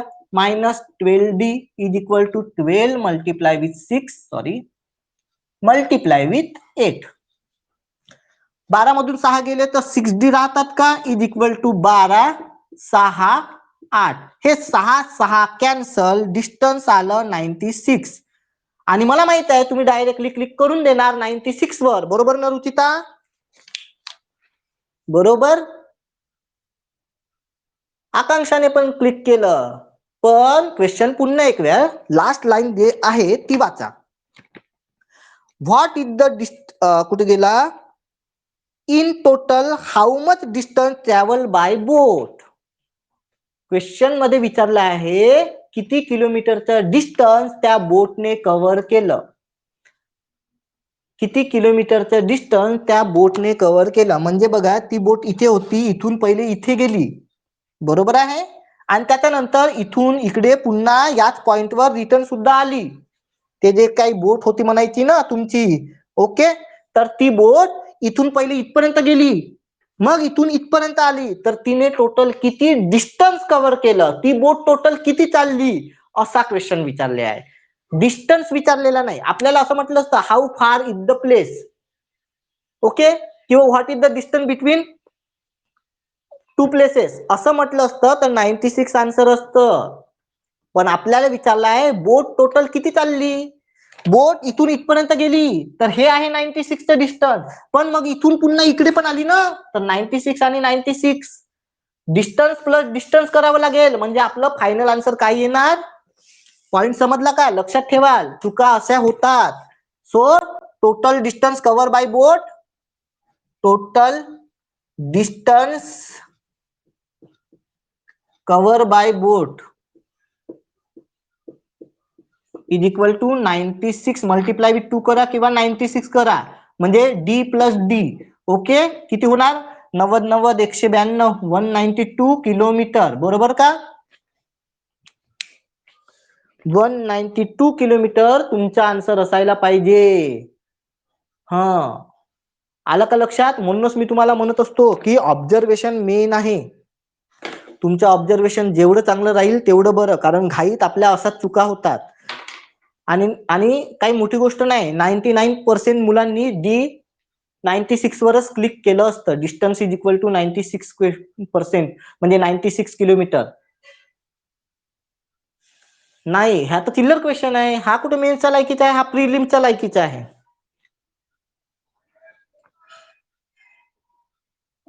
हा सुद्धा प्रिलिम्स मध्येच आहे, म्हणूनच मी तुम्हाला म्हणतो ना, इझी क्वेश्चन मध्येच आन्सर चुकण्याचे चान्सेस जास्त असतात.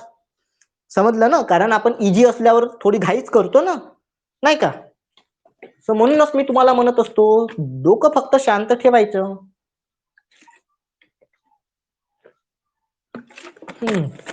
चला नेक्स्ट कोणता क्वेश्चन आहे,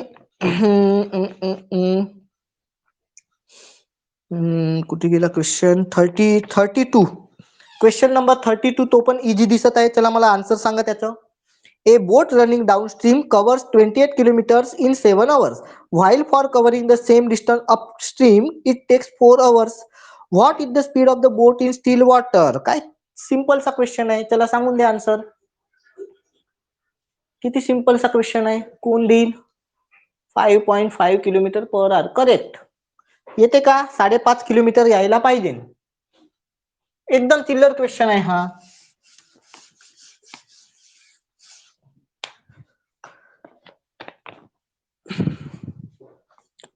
पहिले तर आपण डाऊनस्ट्रीमची स्पीड काढू. Downstream speed is equal to काय म्हणतो? Distance upon time. डिस्टन्स कितीचा आहे? 28 किलोमीटरचा आहे. टोटल 7 तास लागते.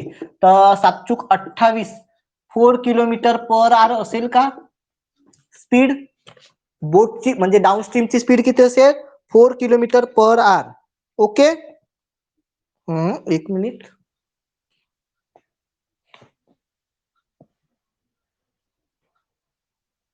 अच्छा, थोडस उलट झालंय.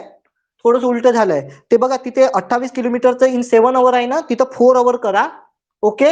28 किलोमीटर इन 4 आवर करा. आणि जे दुसरा आहे ना अपस्ट्रीम, इट टेक्स 7 आवर करा. ओके. तिथे थोडस चेंजेस करा. इथे आपल्याला 4 ने डिवाइड करावं लागेल, तेव्हाच आन्सर करेक्ट निघेल.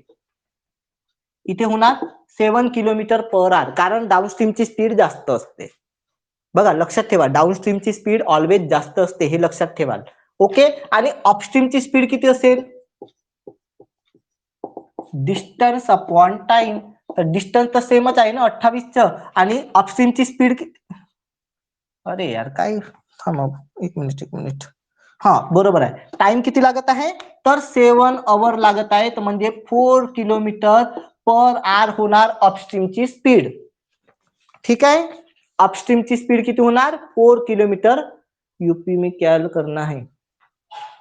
यूपी में तुम क्या करोगे? उसका सीएम तो वो है ना, योगी, तो वो करेगा. तुम क्यों करोगे कुछ? तुम फिलहाल यहीं पे ध्यान दो, काजल.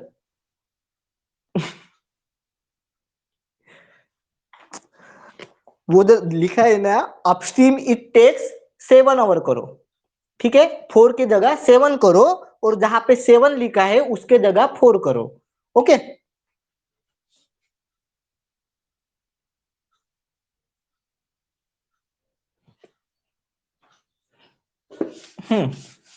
सो ठीक आहे. पुढे काय म्हटलंय मग आपल्याला? What is the speed of boat in still water. आपल्याला बोटची स्पीड काढायची आहे, म्हणजे एक्स काढायचा आहे. तर एक्स काय असते? Downstream speed plus upstream speed, आणि डिवायडेड बाय हे 2 करून घ्या, म्हणजे 11/2 is equal to 5.5 kilometre per hour. संपला क्वेश्चन, नाही का?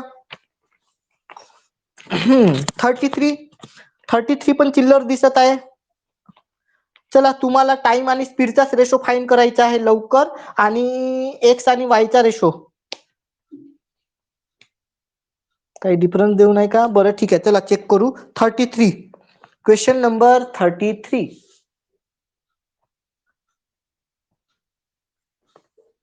बिल्कुल पहले ही बोला, हमें पूरे क्वेश्चन कवर करने हैं, नहीं तो जो बच गए वो बच गए, फिर वो हम नहीं ले सकेंगे. पहले ही बोला, कल छुट्टी रहेगी, और परसों से हमें रीजनिंग का इनइक्वालिटी, बहुत ही इंपॉर्टेंट चैप्टर है, तो वो करना है. और हाँ, वो स्टार्टिंग का मिस मत करना. ठीक है. ठीक 9 बजे ही सबको ज्वाइन होना है उस दिन, परसों. चला, 33 काय म्हटलं आहे? A man can row 8 kilometre per hour in still water if it takes him thrice as long to row up as to row down the river. बघा, takes him thrice as long to row up असं कधी दिसलं ना, तर लक्षात घ्यायचं तो टाइमचाच रेशो असेल as to row down the river. आणि इथे सिम्पली अपस्ट्रीम कोणती ना डाऊनस्ट्रीम स्पीड कोणती, याच्यात म्हणजे टाइम कोणता, याच्यात गडबड करायचीच नाही. लक्षात ठेवा, अपस्ट्रीमला जायला जास्त टाइम लागते, बरोबर ना? अपस्ट्रीमला जायला जास्त टाइम लागते, आणि डाऊनस्ट्रीमला जायला कमी टाइम लागते. म्हणजे डाऊनस्ट्रीमच्या ट्रिपल टाइम लागणार आहे अपस्ट्रीमला जायला. अशा गोष्टीचा मिनिंग डायरेक्टली तुम्ही घेऊ शकता. म्हणजे अपस्ट्रीमला जायला थ्राइस टाइम लागणार, म्हणजे ट्रिपल टाइम लागणार, म्हणजे 3 टाइम्स टाइम लागणार. ओके. हे लक्षात ठेवायचं, म्हणजे तुम्हाला पूर्ण क्वेश्चन रीड करायची गरज पडणार नाही. पण हे प्रॅक्टिसवर आहे, म्हणजे तुम्ही जर का अशा क्वेश्चनची प्रॅक्टिस केली पुन्हा पुन्हा, तर तुम्हाला रेशो काढताना कधीच प्रॉब्लेम जाणार नाही. Okay, down stream is to 1 UP, हाँ ये टाइम का रेशो, तो फिर स्पीड का रेशो क्या होगा, तो फिर स्पीड का रेशो कितना, चला सांगून द्या लवकर. बिलकुल त्याचा एक मिनिंग लक्षातच घेऊन घ्यायचा, जेव्हा कधी हे ट्वाईस असेल ना तर लक्षातच ठेवायचा, आणि टाइम दिलेला, टाइमचा रेशो असेल तर तो अंदाजच लावून घ्यायचा. आपल्याला डाऊनस्ट्रीमला जायला कमी वेळ लागते, अपस्ट्रीमला जायला जास्त वेळ लागते, कारण अपस्ट्रीम मध्ये बोटची स्पीड आणि फ्लोची स्पीड, करंटची स्पीड मायनस होते, म्हणजे आपली जी स्पीड आहे ती कमी होते ना, म्हणून टाइम जास्त लागते. ओके, सो मी इथे काय करतो, हे घ्या डाऊनस्ट्रीम स्पीड, सॉरी डाऊनस्ट्रीम, आणि हे युपी उत्तर प्रदेश नाही, हे अपस्ट्रीम. ओके, आणि आणि आणि काय तर टाइमचा रेशो, तर डायरेक्टली हा जर का 1 असेल तर त्याचा ट्रिपल टाइम अपस्ट्रीम. काही गरज नाही सॉल्व्ह करत, म्हणजे विचार करण्याची सुद्धा तुम्हाला गरज नाही, जर का तुम्ही हेच क्वेश्चन पुन्हा पुन्हा केले तर. म्हणून मी तुम्हाला म्हणत असतो हेच क्वेश्चन पुन्हा पुन्हा करा, म्हणजे अशा टाईपचे क्वेश्चन आले ना तुम्ही डायरेक्टली हेच घ्या. तुम्ही विचार करत बसणार नाही की रेशो कोणता घेऊ म्हणून टाइमचा, मग स्पीडचा रेशो होईल का रिव्हर्स. झालं, हे आलं ना तर मग आपल्याला आता काही मोठी गोष्ट नाही समोरचं काढणं. ओके, रेशो काढणं इम्पॉर्टंट आहे. चला पुढे बघूया मग. काय म्हटलं आहे, then the rate of current at to roll down the river. Okay, then the rate of current in the stream would be. पण बघा आपल्याला रेशो नाही काढायचा आहे, आपल्याला बोटच्या स्पीडचा आणि करंटच्या स्पीडचा रेशो नाही काढायचा. आपल्याला काय काढायचं आहे, आपल्याला rate of current, the rate of current in the stream. आपल्याला करंटचा रेस काढायचा आहे, म्हणजे वाय ची व्हॅल्यू काढायची आहे. कशी काढायची मग, आता कशी काढायची, चला मला सांगा लवकर सांगा. म्हणजे मी इथे लिहितो, डाऊन इकडे लिहितो थोडस, डाऊनस्ट्रीम स्पीड अपॉन अपस्ट्रीम स्पीडचा फॉर्म्युला दिलेला आहे, सॉरी स्पीडचा रेशो दिला आहे 3:1.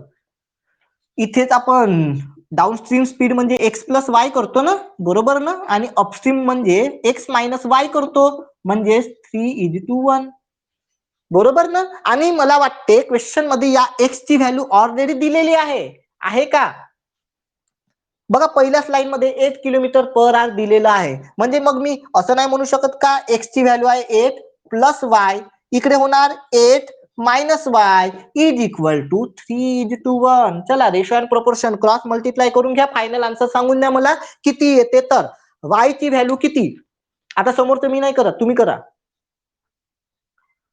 चला लवकर. वाय ची व्हॅल्यू किती तुम्ही काढा, की सांगू म्हणजे सॉल्व्ह करून देण्याची गरज आहे का, मला तरी वाटत नाही, कारण असं आपण खूपदा केलं आहे. बस या 1 ने 8 आणि वाय ला मल्टिप्लाय, मग 3 ने 8 आणि मायनस वाय ला मल्टिप्लाय, त्याच्यानंतर ते एकमेकांमधून प्लस मायनस जे काही इकडे तिकडे घुमून तुम्हाला जे काही करायचं आहे त्यांच्यासोबत तुम्ही करा, फक्त चुकवू नका.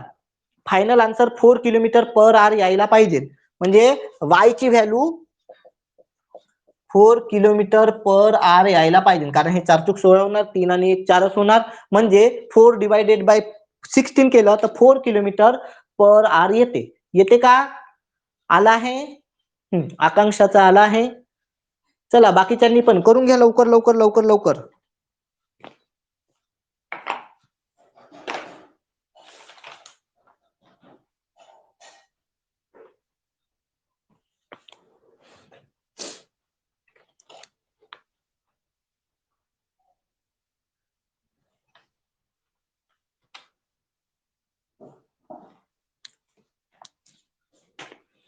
डन झालं ना, नक्की ना, सॉल्व्ह करून देण्याची गरज नाही ना, येईल ना तुम्हाला. ओके, एकदम सिंपल आहे. जर नसेल जमत तर मग आधीच्या क्वेश्चन मध्ये वगैरे असं टाईप आपण केलेले आहे, तर क्रॉस कसं केलं तर बघून घ्याल. ठीक आहे,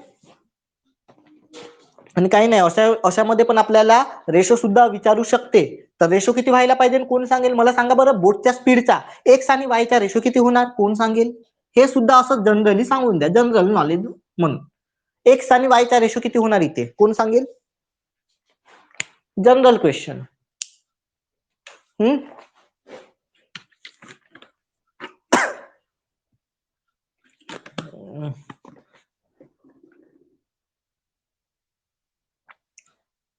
2:1 2:1 करेक्ट, बिलकुल. कारण बघा एक्स ची व्हॅल्यू किती आहे 8 आणि वाय ची व्हॅल्यू आहे 4 म्हणजे 2:1. बरोबर ना? म्हणजे बघा क्वेश्चन मध्ये क्वेश्चनही विचारला, काहीही विचारू शकते ना ते. तर बघा इथे जर का असं विचारलं असतं की बोटच्या स्पीड आणि करंटच्या स्पीडचा रेशो काढा, तर पहिली इथे आपल्याला तर वाय ची व्हॅल्यू काढणं गरजेचं होतं. पहिले वाय ची व्हॅल्यू काढल्याच्या नंतरच मग आपण फायनल रेशो काढू शकलो असतो. हा ठीक आहे. जर का इथे इथे हे बोटची स्पीड दिलेली नसती तर आपण डायरेक्टली एक्स आणि वायचा रेशो काढता आला असता. म्हणजे हे असंच क्रॉस मल्टिप्लाय करून हे एवढ्याच याने. ओके, पण इथे बोटची स्पीड दिलेली होती, वायची स्पीड म्हणून काढावी लागली आणि नंतर फायनल रेशो काढावा लागला असता, जर का विचारलं असतं तर. ओके, फक्त हे जनरल इन्फॉर्मेशन, जनरल नॉलेज म्हणून करून घ्या. चला नेक्स्ट क्वेश्चन. 30 कोणता 34 झाला आहे. सो 34 मध्ये काय म्हटलं आहे, in a stream B lies in between A and C such that it is equidistant from both A and C. थोड्या वेळाच्या आधी मी तुम्हाला जी कंडिशन सांगितली होती ती बघा. इथे इक्विडिस्टन्स नावाचा वर्ड आलेला आहे, म्हणजे काय, सेम डिस्टन्सवर. बरोबर ना, सेम डिस्टन्सवर. बघा आता आता मात्र आपलं कॅन नॉट बी डिटरमाइन येणार नाही answer. Can not be determine आता येऊ शकणार नाही, कारण त्यांनी क्लिअरली सांगितलं आहे ए आणि बी च्या मधात कोण आहे, तर सी आहे. सॉरी बी आहे. ए आणि सी च्या इक्वी डिस्टन्स म्हणजे बिलकुल मधात कोण आहे, तर बी आहे. सो इथे कॅन नॉट बी डिटरमाइन येणार नाही. म्हणून मी तुम्हाला म्हटलं होतं आधीच तुमचा तो कन्सेप्ट क्लिअर करून दिला. पण आता तुमच्या लक्षात आहे किंवा नाही ते तुमच्यावर आहे डिपेंड, तुम्ही लिहून ठेवलं किंवा नाही. तर जेव्हा मी सांगतो ते लिहून ठेवत चला, काही इम्पॉर्टंट पॉइंट्स असतात, म्हणजे त्याची तुम्हाला एवढी हेल्प होईल की तुम्ही एक्झाम मध्ये असताना तुम्हाला पूर्ण क्वेश्चन सॉल्व्ह करण्याची गरज कधीच पडणार नाही. चला पुढे बघूया. A boat can go from A to B and back in 6 hours 30 minutes while it goes from A to C in 9 hours. How long would it take to go from C to A? C पासून A पर्यंत जायला किती वेळ लागणार ते आपल्याला विचारलेलं आहे. मग कसं काढायचं, काही लॉजिक आहे का तुमच्याकडे, सांगा मला.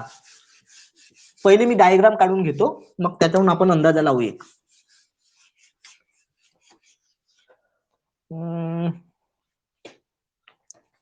चला ठीक आहे. सपोज हे आहे ए आणि हे आहे आपला सी. ठीक आहे, हा पॉइंट ए आणि तो पॉइंट सी, आणि जो बी आहे ना तो बिलकुल या दोघांच्या मधात आहे. ठीक आहे, ठीक आहे. आता एक विचार करा, जर का ए आणि सी चे डिस्टन्स, मी जनरल क्वेश्चन विचारत आहोत, ए आणि सी चे डिस्टन्स 40 किलोमीटर असेल, जर का AC is equal to 40 kilometre असेल, मला सांगा ए बी चे डिस्टन्स किती असेल आणि बी सी चे डिस्टन्स किती असेल. चला जनरल क्वेश्चन, कन्सेप्ट क्लिअर करून देता हो हा, म्हणजे असे क्वेश्चन आले तर प्रॉब्लेम नाही जाणार. 20 होणार का, पक्क ना. बघा त्यावरच खेळ आहे पूर्ण. म्हणजे बघा जर का डिस्टन्स हे इथून इथपर्यंतचं डिस्टन्स 40 आहे आणि हा बिलकुल या दोघांच्या मधात आहे, हा जो बी आहे ना या दोघांच्या मधात आहे, म्हणजे हे डिस्टन्स होणार 20 आणि हे सुद्धा डिस्टन्स होणार 20. आता आपण एक एक लाईन घेऊ, हा आहे मेन्सचा क्वेश्चन. ओके, आता आपण एक एक लाईन घेऊन आन्सर काढून बघू. काय म्हटलं आहे, B lies in between C सोडून द्या. A boat can go from A to B. बघा ए टू बी इथून इथपर्यंत गेली in 6 hours 30 minutes. Okay, a boat can go from A to B, इथून इथपर्यंत गेली and back in 6 hours 30 minutes. म्हणजे बघा ही इथून इथपर्यंत गेली आणि इथूनच रिटर्न आली, तर हिला टोटल किती तास लागले, 6 hours 30 minutes. 6 hours 30 minutes. बरोबर. त्याच्यानंतर म्हटलं आहे while it goes from A to C in 9 hours. जर का ती इथून इथपर्यंत गेली, हे इथून इथपर्यंत गेली, तर डायरेक्टली 9 hours लागते. 9 hours लागते. आता आपल्याला म्हटलं आहे how long would it take to go from C to A. मग सी पासून ए पर्यंत जायला किती वेळ लागेल, एवढा चिल्लर क्वेश्चन विचारलेला आहे. जर का तुम्हाला डायग्राम समजली असेल तर तुम्ही एकदम इझिली आन्सर देऊ शकता. जर तुम्हाला डायग्राम कळली असेल ना, या डायग्राम वरूनच तुम्ही फक्त थोडंसं ऑब्झर्वेशन केलं तरी सुद्धा तुम्ही इझिली आन्सर देऊ शकता. चला कोण देणार, 3.5 नाही, मला नाही वाटत आहे.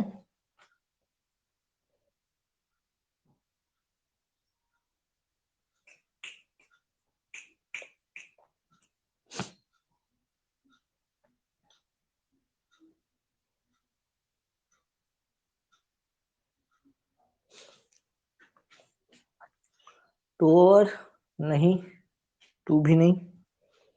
जर का तुम्ही या या हे जे मी लिहून दिलं ना, एवढ्याच याचं थोडंसं ऑब्झर्वेशन केलं ना, तरी सुद्धा तुमचा आन्सर निघते. जास्त डिटेलमध्ये जाण्याची गरज नाही. बरं ठीक आहे, मला एक गोष्ट सांगा. बघा, तुम्हाला माहित आहे हा बी या दोघांच्या बिलकुल मधात आहे. जर का मला ए पासून सी ला जायला 9 तास लागत असेल, तर मला ए पासून बी पर्यंत जायला किती वेळ लागणार? चला मला तेवढं सांगा. ए टू बी ला जायला मला टाइम किती लागणार? चला सांगा. चला सांगा, जर का मला ए पासून सी ला जायला टोटल 9 तास लागते, 9 आवर लागते, तर मला ए पासून बी ला जायला टोटल किती टाइम लागणार? 4.5 लागणार का? तुम्ही विचार करा ना. जर बघा, जसं मी 40 किलोमीटरचं डिस्टन्स सांगितलं होतं, तर ए टू बी चे डिस्टन्स किती होणार? 20. मग आता मला ए टू सी 9 तास लागत आहे, तर त्याच्या अर्धे लागणार ना बी पर्यंत जायला. त्याचा हाफ टाइम लागणार बी पर्यंत जायला. म्हणजे किती होणार? तर 9/2 तर हे किती होणार?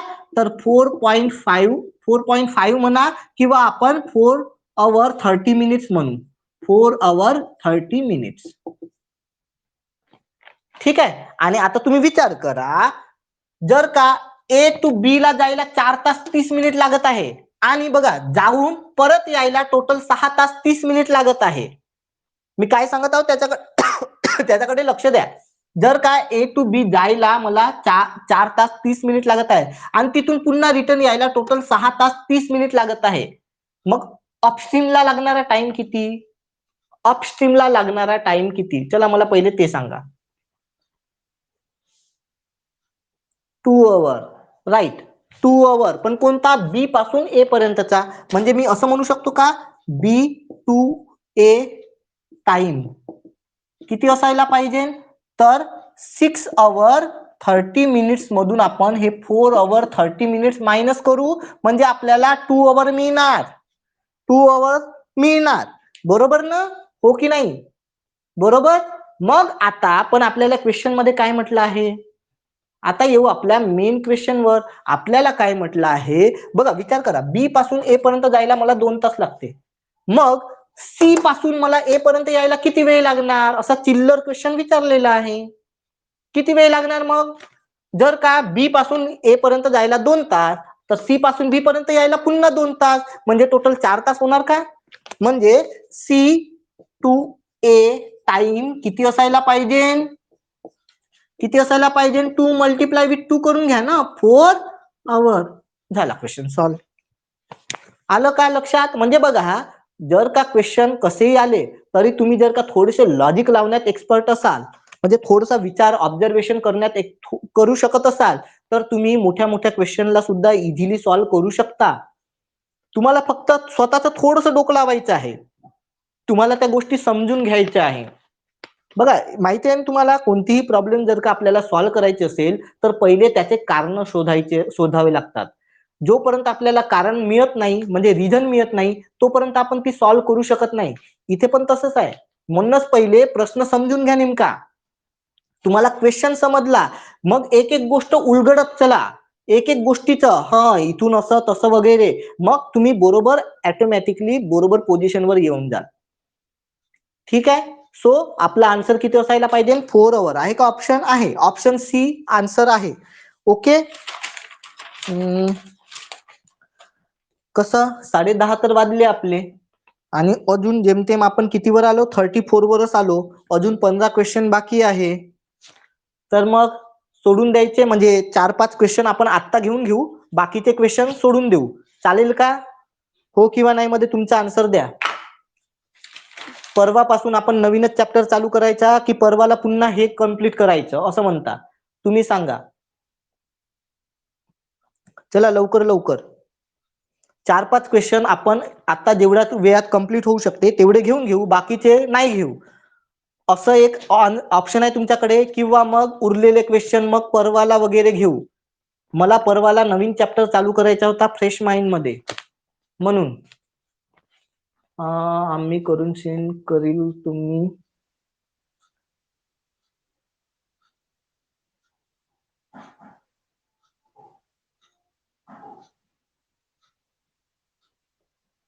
चला बहुमत सांगा. पहिल्या ऑप्शनला बहुमत येत आहे सध्या. कारण बघा कसं आहे, आपल्याला पण नाही का तुमचा पण सिलेबस थोडासा लवकर लवकर झाला पाहिजे. ओके. आणि पुन्हा आपली परवा म्हणजे उद्याला तर सुट्टी राहीलच, सोबतच 23 ला सुद्धा सुट्टी राहील. ठीक आहे. तर त्याच्यामुळे कसं दिवसा आपल्याकडे कमी आहे, एक्झाम इतक्यात जास्त आहे. सो म्हणून तुमचा सिलेबस सुद्धा लवकर लवकर झाला पाहिजे. आता आता आपण एवढे तर केले ना, आता समोरचे क्वेश्चन तुम्ही करू शकता. जर का ठीक आहे काही प्रॉब्लेम पडलीच तर मग मी आहोत सांगायला. ओके. तर एक काम करून घेऊया आपण, आता 4-5 क्वेश्चन जे यातले थोडेसे सिंपल सिंपल किंवा इझी टाईप आहे ते कम्प्लीट करून घेऊया, म्हणजे तुम्हाला तेवढं टेन्शन राहणार नाही. ओके. आणि त्याच क्वेश्चनची तुम्ही पुन्हा प्रॅक्टिस केली ना, तर याच्यातले जर का कोणते हार्ड असेलच एखादी, तर तो सुद्धा तुम्हाला इझिली जमून जाईल. तर माझ्या तरी मते आपलं पहिलंच ऑप्शन बेस्ट आहे. आज जेवढे होते आपण तेवढे घेऊ 11 वाजेपर्यंत. ठीक आहे. आणि मग रिमेनिंग क्वेश्चन आपण नाही घेऊ. तुम्ही ते स्वतःहून सॉल्व्ह करून बघाल. जर का काही प्रॉब्लेम आलीच तर मग समोर आपण बघून घेऊ. आणि परवापासून आपण नक्की रिझनिंगचा इनइक्वॅलिटी चॅप्टर स्टार्ट करू. डन. ओके. चलेगा. ठीक है, मैं आंसर सेंड कर दूंगा इसके. ठीक आहे. तुम्ही लोक चेक करून घ्याल आपला आन्सर बरोबर आहे किंवा नाही. चला मग आता मला 35चा क्वेश्चन नंबर 35चा आन्सर देऊन द्या पटकन. किती येणार? तर तो एकदम चिल्लर क्वेश्चन आहे, मी सांगतो. मी तोपर्यंत टिक करतो कोणते कोणते इझी आहे तर क्वेश्चन. 35 घेऊ आपण, 36 पण घेऊ, 37 पण घेऊन घेऊ,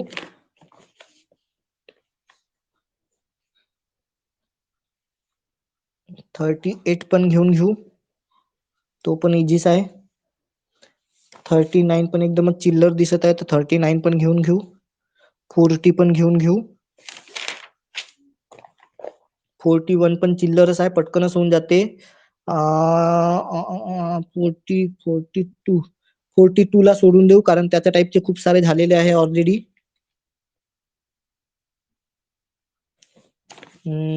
43. ठीक आहे, 43 पण घेऊन घेऊ. ठीक आहे, इथपर्यंतच घेऊ आपण. चला पुढे. चलो चलो आगे बढ़ो लवकर लवकर, पण आता तुम्ही पण स्पीड वाढवा. चला क्वेश्चन नंबर 35 काय म्हटलं आहे?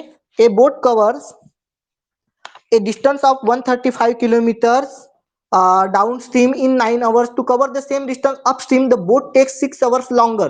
6 hours longer म्हणजे 6 तास जास्त लागते म्हणते. डाऊनस्ट्रीमला जायला जेवढे तास लागते त्याच्यापेक्षा जास्त. What is the speed of the man in still water? मॅनची स्पीड काढायची आहे. चला, म्हणजे एक्स ची व्हॅल्यू तुम्हाला फाइंड करायची आहे. कोण सांगेल? कोण सांगेल? चला, डाऊनस्ट्रीमची स्पीड किती होणार पहिले तर ते काढू आपण. डाऊनस्ट्रीम स्पीड माझ्या स्पीडला मॅच करा. ओके. मी जेवढं फास्ट लिहिता तुम्ही पण तेवढं फास्ट लिहा. 135 किलोमीटरचा डिस्टन्स आहे. टोटल किती तास लागत आहे? 9 तास लागत आहे. 9 आवर लागत आहे. हे किती होणार? 15 किलोमीटर पर आवर. होते का? होते का? अपस्ट्रीम स्पीड किती होणार? अपस्ट्रीम स्पीड घेऊ is equal to same distance आहे, पण डाऊनस्ट्रीमला जायला जेवढा तास लागते त्याच्यापेक्षा जास्त 6 तास लागतात. म्हणजे 9 आणि 6 15 आवर होऊन जाणार. तर याची हे किती होणार स्पीड? 9 किलोमीटर पर आवर होणार. बरोबर. ठीक आहे. आणि मग आपल्याला विचारलं आहे what is the man speed. आता माणसाची स्पीड काढायची आहे तर काही मोठी गोष्ट आहे का? x is equal to 15 plus 9 upon 2. 15 9 24 होतात का? 24 अपॉन 2 म्हणजे 12 किलोमीटर पर आवर. आलं का आन्सर? हो किंवा नाही? चला फास्ट फास्ट. 15 नाही. हा अच्छा ते जुनं वाला ना. 12 किलोमीटर फायनल आन्सर. आलं का सर्वांचं? 12 किलोमीटर आलं का? चला पटापट पटापट सांगा आता. ओके. त्याच्यानंतर घेऊ आपण 36. तो पण चिल्लर क्वेश्चन आहे, जास्त काही मोठा नाही आहे. A boat can travel 55 kilometre down stream in 66 minute. Okay, the ratio of the speed of the boat in still water to the speed of the stream is 4:1. Okay, ratio पण दिलेला आहे, important आहे question थोडा. How much time will the boat take to cover 72 kilometre upstream. 72 किलोमीटरचं distance अपस्ट्रीमला जर का cover करायचं असेल तर किती वेळ लागणार, असा क्वेश्चन विचारलेला आहे. हे झालंय लिहून? बरं ठीक आहे, मी खाली लिहितो. एक मिनिट.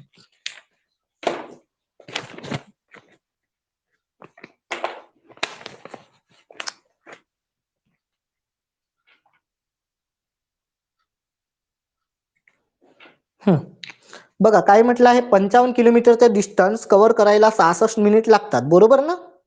किती? 66 मिनिट लागतात.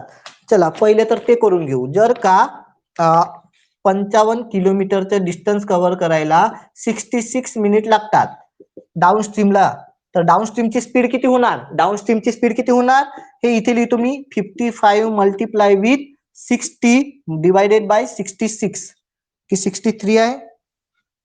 हा 66च आहे. हे बघा काय होणार, हे इथे 11, इथे किती 10, बरोबर ना? आणि हे बघा 11 पाची 55 म्हणजे 50 किलोमीटर पर आवर स्पीड होणार डाऊन स्ट्रीमची, बरोबर का? डाऊन स्ट्रीमची स्पीड किती होणार? 50 किलोमीटर पर आवर. येते का? सेम पुढे काय म्हटलं आहे आपण बघूया.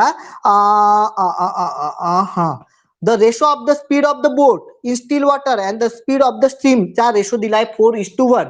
बघा एक्स आणि वाय, एक्स आणि वाय चा रेशो दिलाय 4:1 म्हणजे 4x आणि 1x. आणि दोघांची टोटल किती आहे?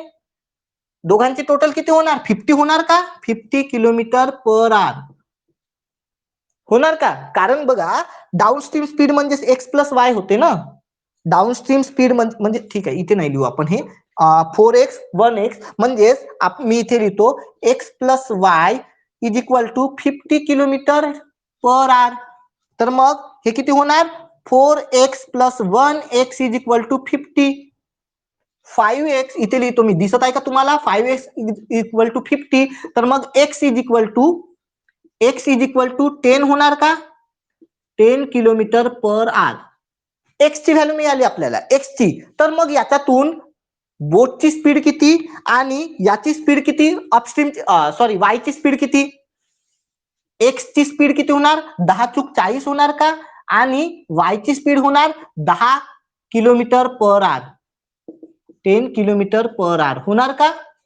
होणार का? आणि मग आता आपल्याला म्हटलं आहे बघा, आपण पहिले स्पीड फाईंड केली एक्स ची आणि इथे वाय ची स्पीड फाईंड केली, आणि आता आपल्याला विचारलं आहे अपस्ट्रीमला जायला टोटल डिस्टन्स किती आहे अपस्ट्रीमचं?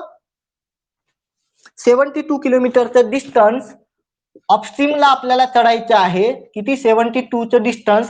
अपस्ट्रीम साठी स्पीड कोणती होणार? 40 - 10 म्हणजेच 72/30. टोटल किती वेळ लागणार? चला तेवढंच काढायचं आहे. टोटल किती तास लागणार अपस्ट्रीमला जायला, किती वेळ लागेल? चला करून घ्या. 30 ने याला डिवाइड करू आपण. हे 2 आवर आणि इकडे किती उरले? 12 डिवायडेड बाय 30 मल्टिप्लाय विथ 60 आपल्याला करावं लागेल. हे 30 दुनी 60, 12 दुनी 24 म्हणजे 2 आवर 24 मिनिट. यात काही डाऊट असेल तर विचारून घ्या पटकन, कारण हा आहे थोडा इम्पॉर्टंट.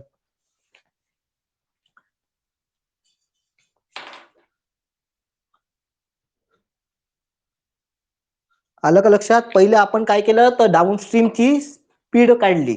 डाऊनस्ट्रीम स्पीड किती आहे ते फाईंड केलं. ते मिळालं आपल्याला 50 किलोमीटर. मग 50 किलोमीटर पर आवर हे जे आहे ना, त्याचा आपल्याला रेशो दिलेला आहे, म्हणजे एक्स आणि वायचा किती? 4:1.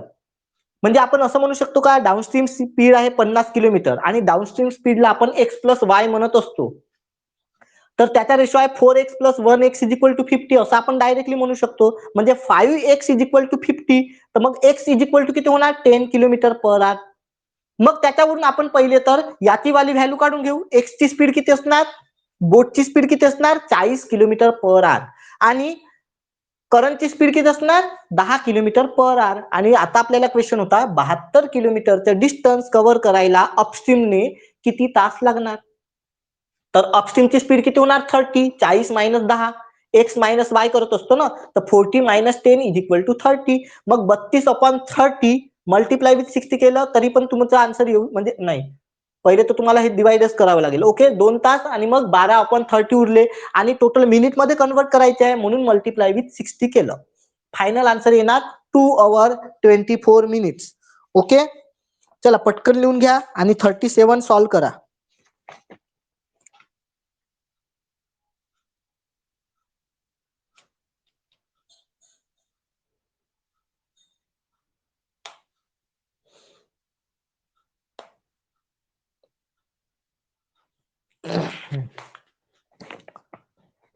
थर्टी सेवन सुद्धा थोडासा इम्पॉर्टंट आहे, कारण तो पण थोडासा अलग पॅटर्न मधला आहे.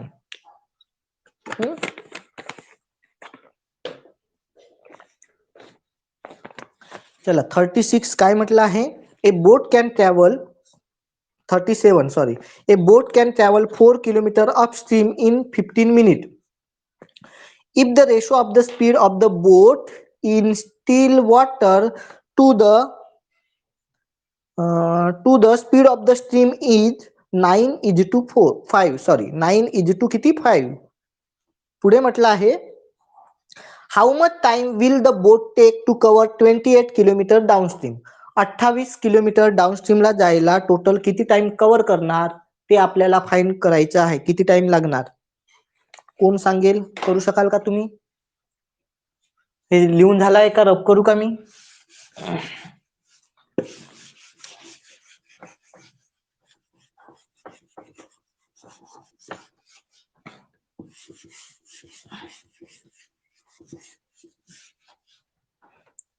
ओके, बघा लक्ष द्याल, काय म्हटलं आहे इथे 37 मध्ये 4 किलोमीटर अपस्ट्रीम जायला किती मिनिट लागतात? 15 मिनिट लागतात. तर अपस्ट्रीमची स्पीड किती होणार? अपस्ट्रीमची स्पीड घेऊ आपण, किती होणार? 4 किलोमीटरचं डिस्टन्स जायला 15 मिनिट लागतात. ओके,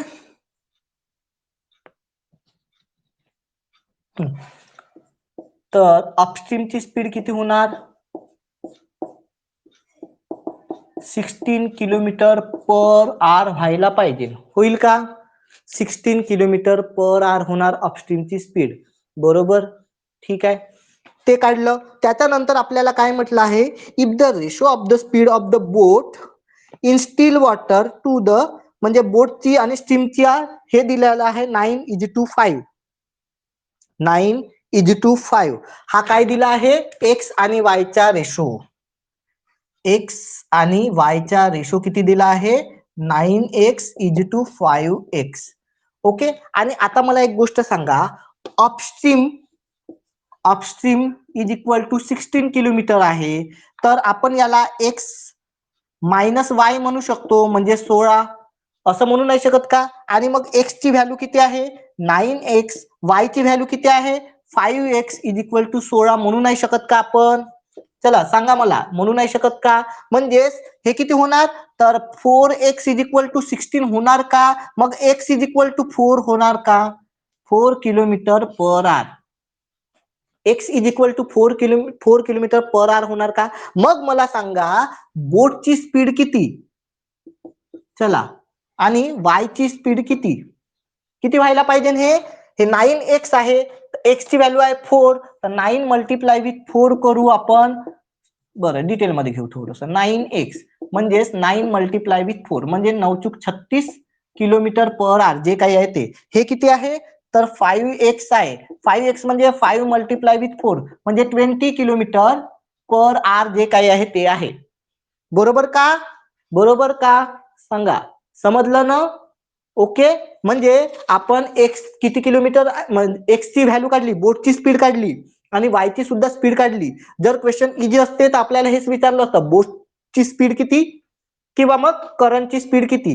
तर बोटची स्पीड आहे 36, करंटची आहे 20. पण यांनी पुन्हा क्वेश्चन वाढवला, थोडासा लेंदी केला, कॅल्क्युलेशन वाढवलं. यांनी म्हटलं 28 किलोमीटर डाऊनस्ट्रीमला जायचं आहे आपल्याला. किती?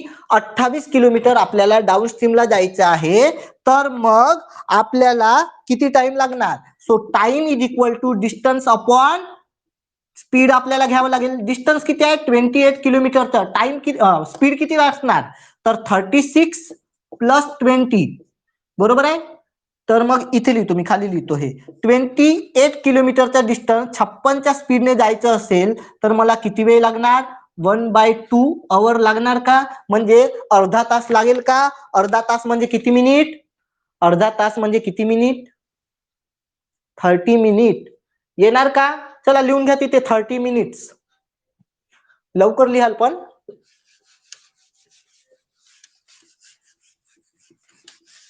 हम्म.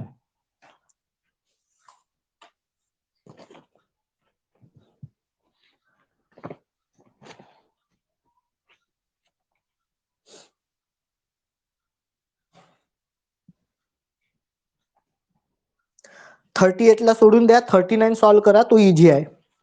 क्वेश्चन नंबर 39 पटकन या लवकर. 39.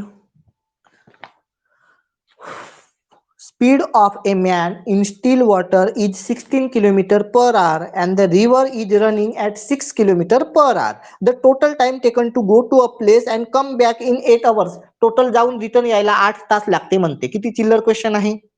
Okay, find the distance travel by the man. हा, इथे सुद्धा find the distance travel by the man असं म्हटलं आहे. फक्त डिस्टन्स काढा असं म्हटलेलं नाही आहे. म्हणजे आपल्याला तो माणूस जात आहे आणि पुन्हा रिटर्न येत आहे, तर तो टोटल किती डिस्टन्स चालला ते आपल्याला फाइंड करायचं आहे. तर मग पहिले तर आपल्याला डाऊनस्ट्रीम स्पीड किती होणार ते फाइंड करावं लागेल आणि अपस्ट्रीम स्पीड किती होणार ते फाइंड करावं लागेल. 16 आणि 6 22 होतात का? म्हणजे 22 किलोमीटर पर आवर होणार. आणि 16 मधून 6 गेले तर 10 किलोमीटर पर आवर होणार. ठीक आहे, मिळालं. आणि टोटल 8 तास लागत आहे. म्हणजे distance upon 22 plus distance upon 10 is equal to किती आहे? 8 आवर. हे एवढं सॉल्व्ह करायचं आहे. करू नाही शकत का तुम्ही? सांगा बरं मला किती आन्सर येणार. चला सॉल्व्ह करा लवकर. चला, एक तर एलसीएम घ्या, नाही तर क्रॉस मल्टिप्लाय करा, तुम्हाला जे वाटते ते करा.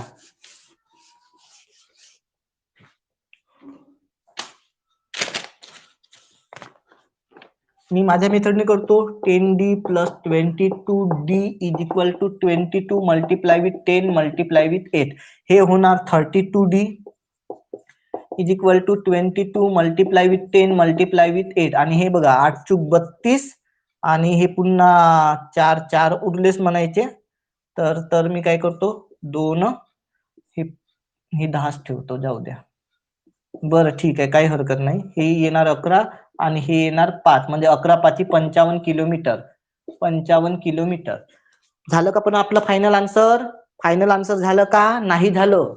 नाही झालं, कारण आपल्याला विचारलं आहे. हे तर आपण फक्त डिस्टन्स काढलं. हे काय काढलं आपण? डिस्टन्स काढलं. आपल्याला डिस्टन्स नाही विचारलं आहे. आपल्याला काय विचारलं आहे? चला मी इथे लिहितो. डिस्टन्स इज इक्वल टू आहे आपलं 55 किलोमीटर. पण आपल्याला विचारलं आहे मॅन. मॅनने टोटल डिस्टन्स किती कव्हर केलं? Total distance cover by man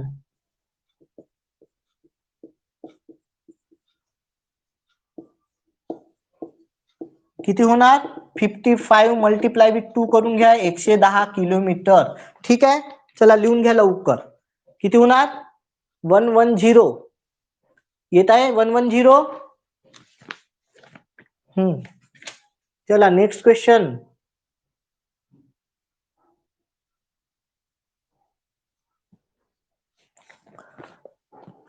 thirty 39 घेतला ना. 40चं पण सांगून द्या. 40 पण सेम तसाच टाईपचा आहे.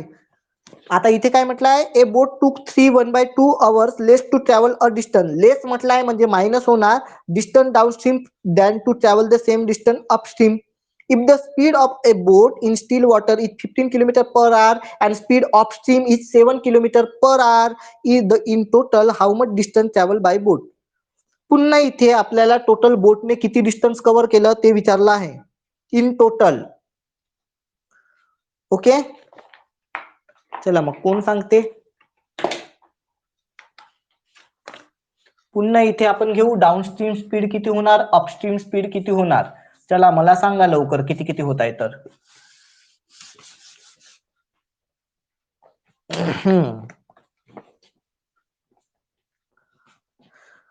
हा 15 आणि 7 होणार, हे पुन्हा 22 22 होते आणि अपस्ट्रीम किती होणार, 15 मधून 7 गेले तर 8 किलोमीटर पर आवर होणार, बरोबर ना? ओके. आणि मग आपल्याला म्हटलं आहे दोघांमधला डिफरन्स किती तासाचा आहे, 3 1/2 म्हणजे 3 दुनी 6 7 2 7/2 करू किंवा 3.5 घेतलं ना तरी पण चालेल. तुम्ही 3.5 एक काम करू ना, 3.5च घेऊ ना, जाऊ द्या ना. किती 3.5च घेऊ अवर, ठीक आहे. इथे कितीची 22ची आणि इथे आहे 8ची, म्हणजे आपलं final answer 8D minus 22D is equal to 3.5. मग आणि is equal to 22 multiply with 8 multiply with 3.5 घ्यावं लागेल. ओके. हे किती होणार, 22 मधून 8 गेले तर 16 होणार का, 22 मधून 8 गेले तर 16 होणार का, बरोबर ना? 14 sorry. 14D is equal to 22 multiply with 8 multiply with 3.5. आणि हे बघा 3.5 ने हे 4 वेळा कट होणार, 4 1 4 4 दुनी 8 होणार, म्हणजे डिस्टन्स इज इक्वल टू, इथे लिहितो मी, डिस्टन्स इज इक्वल टू किती होणार, 44 किलोमीटर.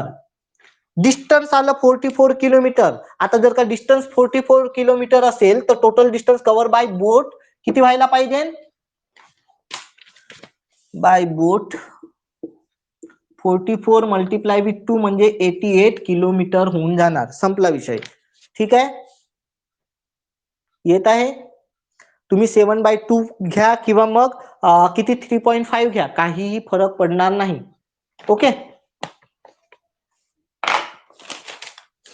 41 एकदम चिल्लरचा क्वेश्चन आहे, 41 चा आन्सर देऊन द्या, बाकीचे आपण सोडून देऊ. ठीक आहे.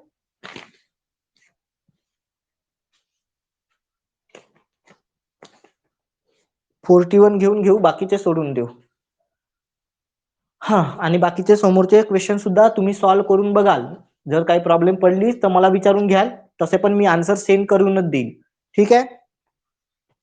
ओके, सो 41 लास्ट क्वेश्चन आहे आपला. Speed of a boat in standing water is 12 kilometre per hour and the speed of the stream is 3 kilometre per hour. A man rows to a place at a distance of 630 kilometer and comes back to the starting point. The total time taken by him is.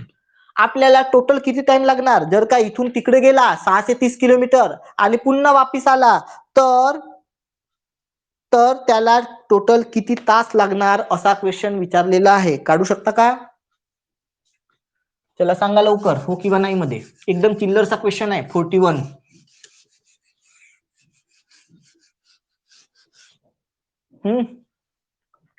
काय काढता?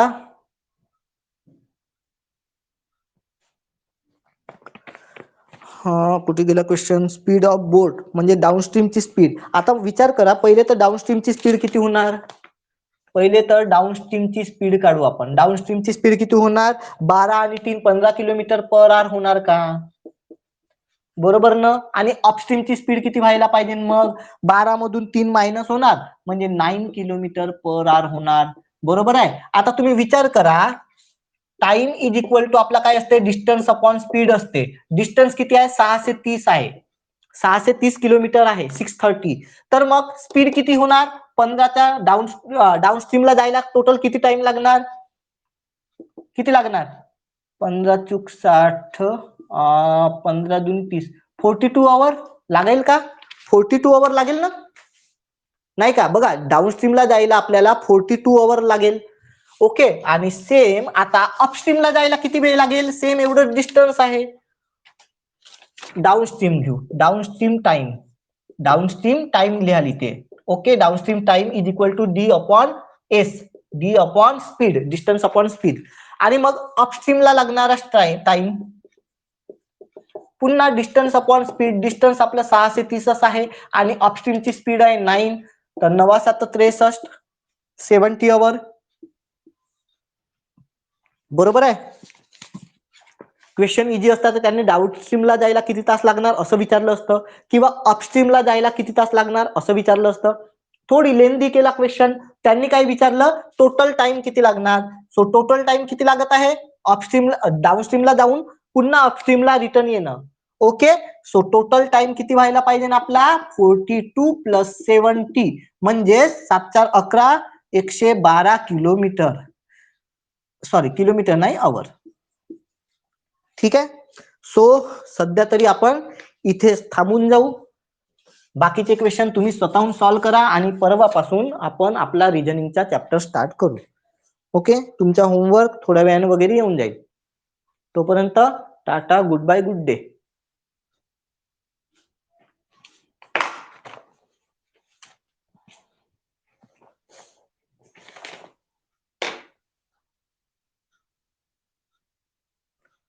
हाँ बिल्कुल, answer भेज दूंगा मैं.